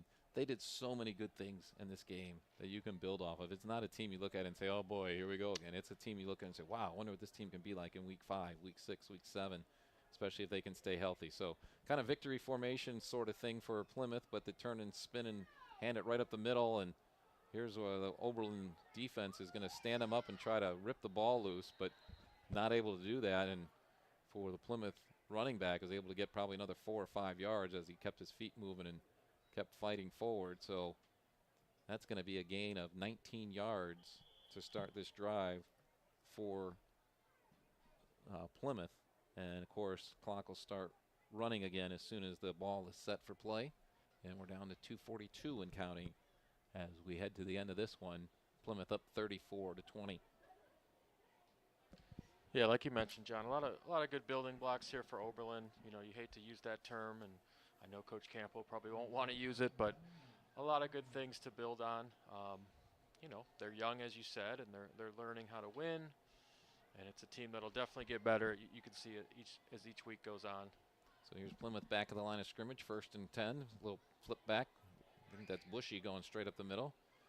Gets himself about another 6 yards added to his big title. And if he was in Lorain County, we might be talking about him as the Golden Helmet Watch List, which is brought to you today by Nick Abraham, Illyria Ford, by Abraham.com. But I'll tell you a couple names that are going to come up, not maybe on the 2023 Golden Helmet Watch List, but I liked what Jashawn Wyndham did early with that big touchdown on the fumble recovery. He's only a junior, so he might be eligible next year. And then 2 years from now, I know we're going to keep an eye on this Drew Walter guy. He's only a sophomore. He's the quarterback for Oberlin tonight. Really not only showed a lot of poise early in the game, but when they finally went to the passing game mid-third quarter, he actually excelled and really stood out there and helped put another score on the board for Oberlin. Now Plymouth giving it back to Bushy away on the right side with 3 guys in front of him, giving him all kinds of blocking down the right side, and he gets almost to the 15-yard line. A flag comes in late, and I fear that there may be something to do with the way Oberlin, maybe a little frustration on the tackling, but let's see what the call is from the referee. And it's a personal foul, face mask on Oberlin, so the run gets marked down to the 19-yard line, so that's another gain of 22. And then it should be probably, I'm thinking on this one, half the distance from there. Put it on just inside the 10-yard line and make it 1st and goal for Plymouth with 1:17 to go in this one. And the Big Red having it well in hand now with a 14-point lead. The other thing you look at kind of year to year, this time last year, this game had been over for a long time, right? I mean, this is a competitive game throughout. Oberlin goes into halftime with the lead after getting beat up on last year by almost 30 points. And here they are right in the game. But we're in a minute left, and let's see if Plymouth even tries to advance the ball or whether they just take a knee. But a pitch back to Bushy. He's going around the right side. He's going to try to put it in, and he does. That's going to make this final score look a lot worse than this game really was. But Bushy gets his third touchdown of the game on a 9-yard run around the right side. And that is going to put Plymouth up 40-20 with the extra point conversion coming. And it does mean no good things for the United Way of Lorain County, because I-90 Nissan going to make another $5 donation to the United Way of Lorain County. Are you kidding me? And no, we're not kidding you. We really are doing that all season long. Appreciate our partnership with I-90 Nissan and what it does for the United Way. So we're all about the scoring, right? We want to see as many scores as possible. And now Plymouth going to go for the conversion here. 47 seconds on the clock. Of course, this is an untimed play. And this time they are not going to try to advance it. Decline the conversion attempt as Thompson just takes a knee and we'll kick it off for Oberlin to have one more shot at some offense. I'm confused at what's going on. Now everyone's kind of stopped. Thompson just took the knee and they said no conversion, and then everyone kind of stopped and looked at each other. Now they're heading to their respective sidelines, and we'll be back for the final 47 seconds of this one right after this on the Lorain County Sports Network.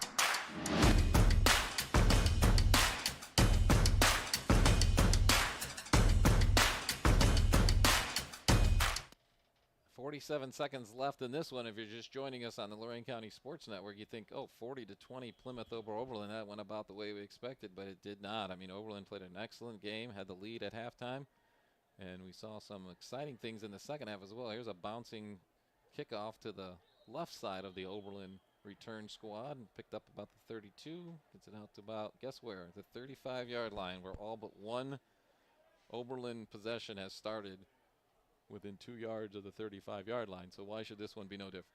42 seconds left. John Guzik along with Mike Rush. Again, reminding you we'll have a post-game fun stuff and highlights and stats as soon as this one wraps up. And then we invite you to listen in on WOBL, WDLW.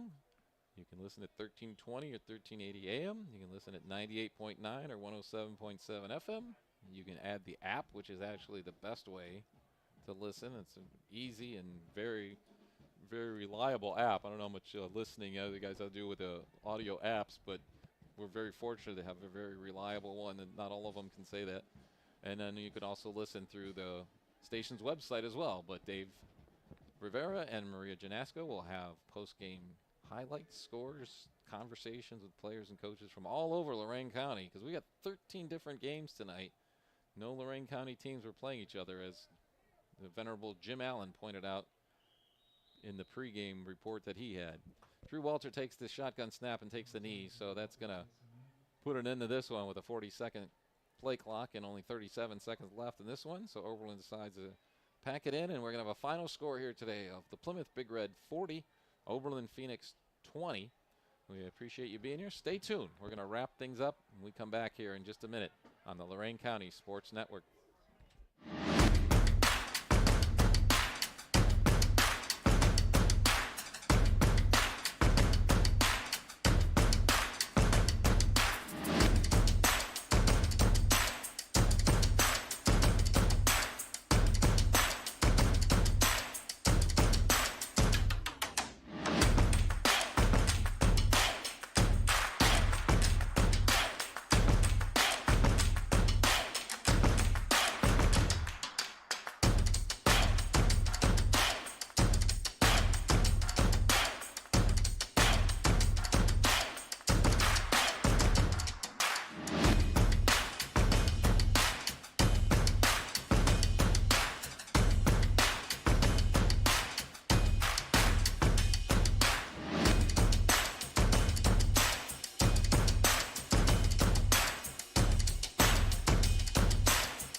Welcome back to Oberlin College, where we just wrapped up a final with Plymouth beating Oberlin High School 40-20 in the opening game of the 2020 season and the opening streamcast here on the Lorain County Sports Network.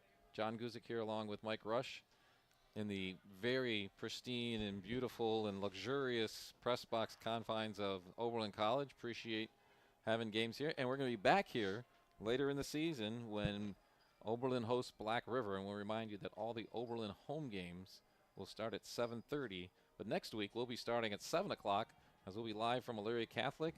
This has been a great game the last couple years. It's Sandusky Perkins playing at Elyria Catholic, and we'll be talking about that as we head out of this game into week 2 already. It's starting to talk about that.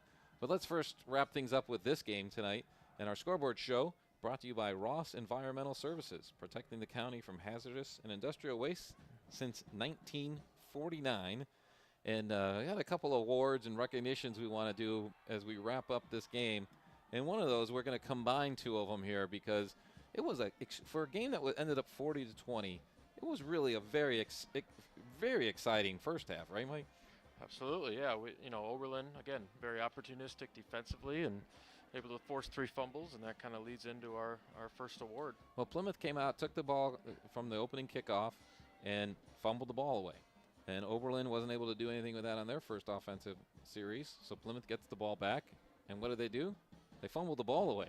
And that second fumble is going to be our collision of the game that caused that ball to come loose. Collision of the game brought to you by Ernie's Auto Body, where wrecked cars are made new. But what happened after that collision of the game was what really got the home crowd going, as Jashawn Wyndham picked up that fumbled ball, took it about the 14-yard line, and went right down the sideline in front of the Oberlin bench.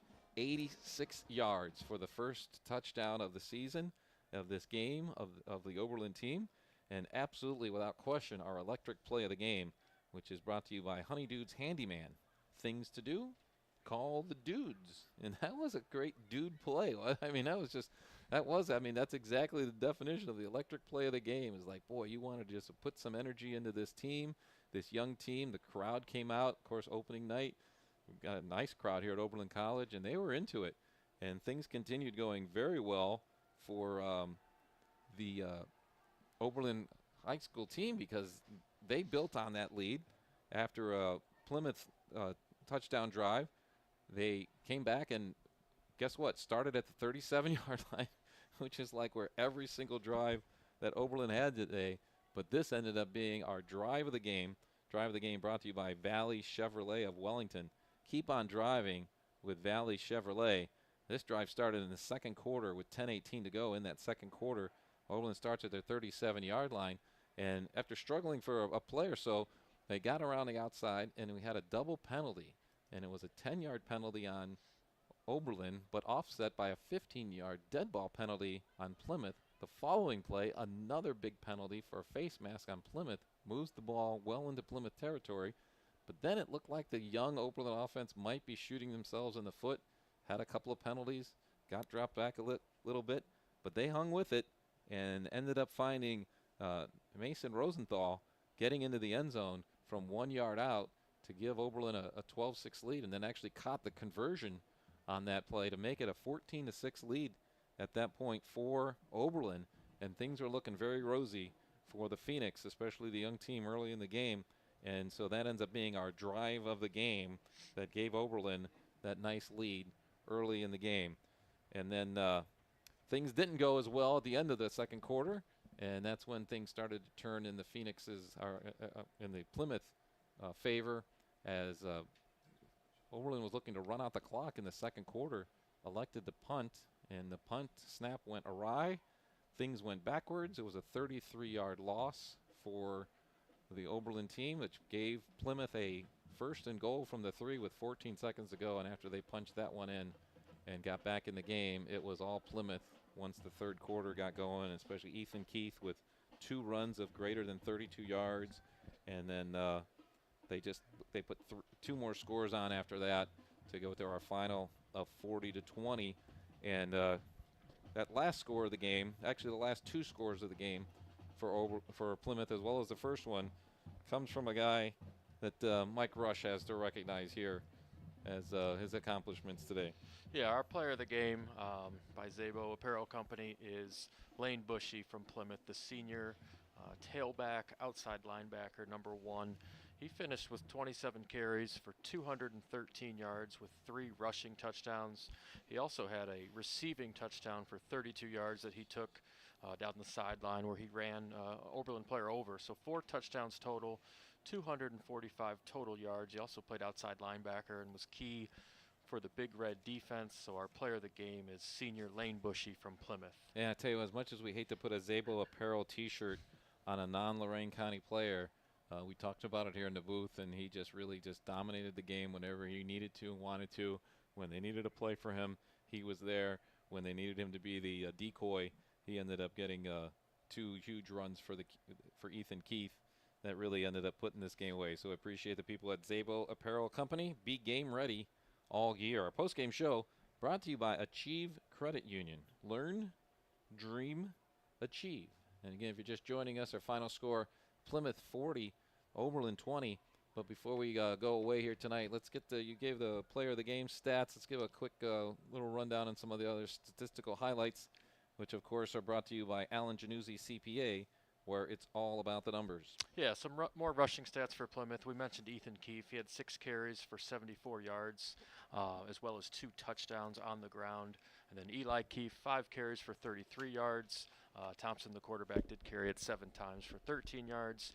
Only 1 completed pass tonight for Plymouth, and it was a big one, as we mentioned, to Bushy for a 32-yard touchdown.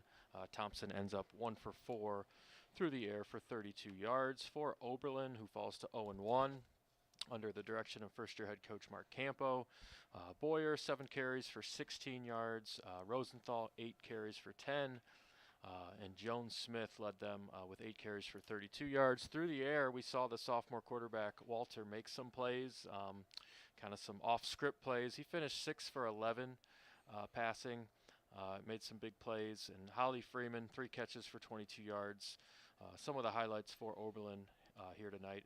Again, as they fall, but a lot of good things that we saw from them, and they're learning how to win with a young team, and we know they're going to continue to get better as the season goes on. Yeah, and as the season goes on, we'll be back here, and that'll be on the end of September when Oberlin hosts Black River. We'll be back with them on the Lorain County Sports Network, and definitely looking forward to that.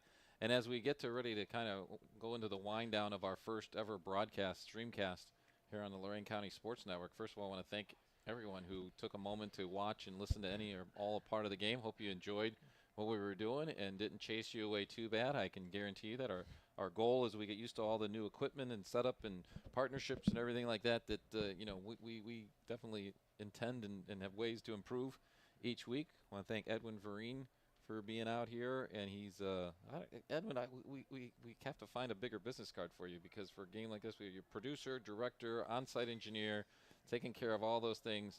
Appreciate everything you do, getting here early, setting everything up, staying here late. Gary and Renee Tollett back at the radio stations, they are making all this happen. And if you're just joining us here, we tell you this is all in conjunction with the WOBL and WDLW sports team. And we invite you to listen to either of those stations, either over the AM radio signals, the FM repeater signals, over the app, through the website, because Dave Rivera and Maria Janasco are already on the air there with a very in-depth and really the only type of post-game show you're going to be able to find to really run down not only all the scores, results of the games throughout Lorain County, but going to actually talk to the players, talk to the coaches that were involved. And I alluded to this right before our last break, but Jim Allen, who's been doing sports and is on WOBL and WDLW now in his 54th year, pointed out to me earlier that there was 13 Lorain County games today, all playing 13 non-Lorain County teams. So there's a lot more. I mean, we're making Dave and Maria work a little bit harder tonight, because as we go into the season, especially into the LC8, which Oberlin is a big part of, that lets you we only have to cover so many games. But working extra hard, and we were doing our best to hopefully enjoy this game. We definitely enjoyed the game. I mean, again, that first half was as exciting and competitive as a half as we'll get all year long. Yeah, absolutely. It was an exciting game early and often. A lot of, sudden change plays. You saw Plymouth kind of exert their will, in the second half. But, Oberlin a lot to build on. And biggest thing is high school football's back. Life is good in Lorain County, and I'm gearing up for 10 exciting weeks. And I know next week will be a big showdown. I know Perkins has an explosive team, explosive quarterback, and going over to EC, that'll be a great game. And the weather should be like this for all the rest of like Absolutely. next, whatever, 15, 16 weeks, right? It's always going to be like beautiful night for anything, really. But a great night for football here at Oberlin College. Happy to be here. Appreciate everybody from the Oberlin High School and Oberlin College who accommodates us here this evening. And, of course, nothing happens without our sponsors who are part of it. Our whole broadcast started tonight with our friends at Buckeye Community Bank, or today and tomorrow. They're your partner for growth. And we also thank Mental Health and Recovery Services of Lorain County. Be there for mental illness and addiction recovery. We were broadcasting tonight from the Lang Optical broadcast booth, so I like that. I like that tie-in. And of course, we do thank our friends at Janasco Insurance, Jones Bones Barbecue and Grub, Music's Auto Care, Erie's Market, and just a wonderful people all around that have helped bring you this broadcast here tonight. And as Mike said, we'll be live from Elyria Catholic a week from tonight as they take on Sandusky Perkins in another non-conference game. But wrapping up here tonight from Oberlin College, it's a non-conference start for Oberlin High School, but they fall to the Plymouth Big Red, who drove the hour in to put up a 40-20 win over Oberlin. And that's going to wrap things up here from Oberlin College, and we'll send you right up the street. You go and listen over to Dave Rivera and Maria Janasco on either WOBL or WDLW for the postgame show. And look forward to being a part of your lives next Friday night as well here on the Lorain County Sports Network. Good night, everybody.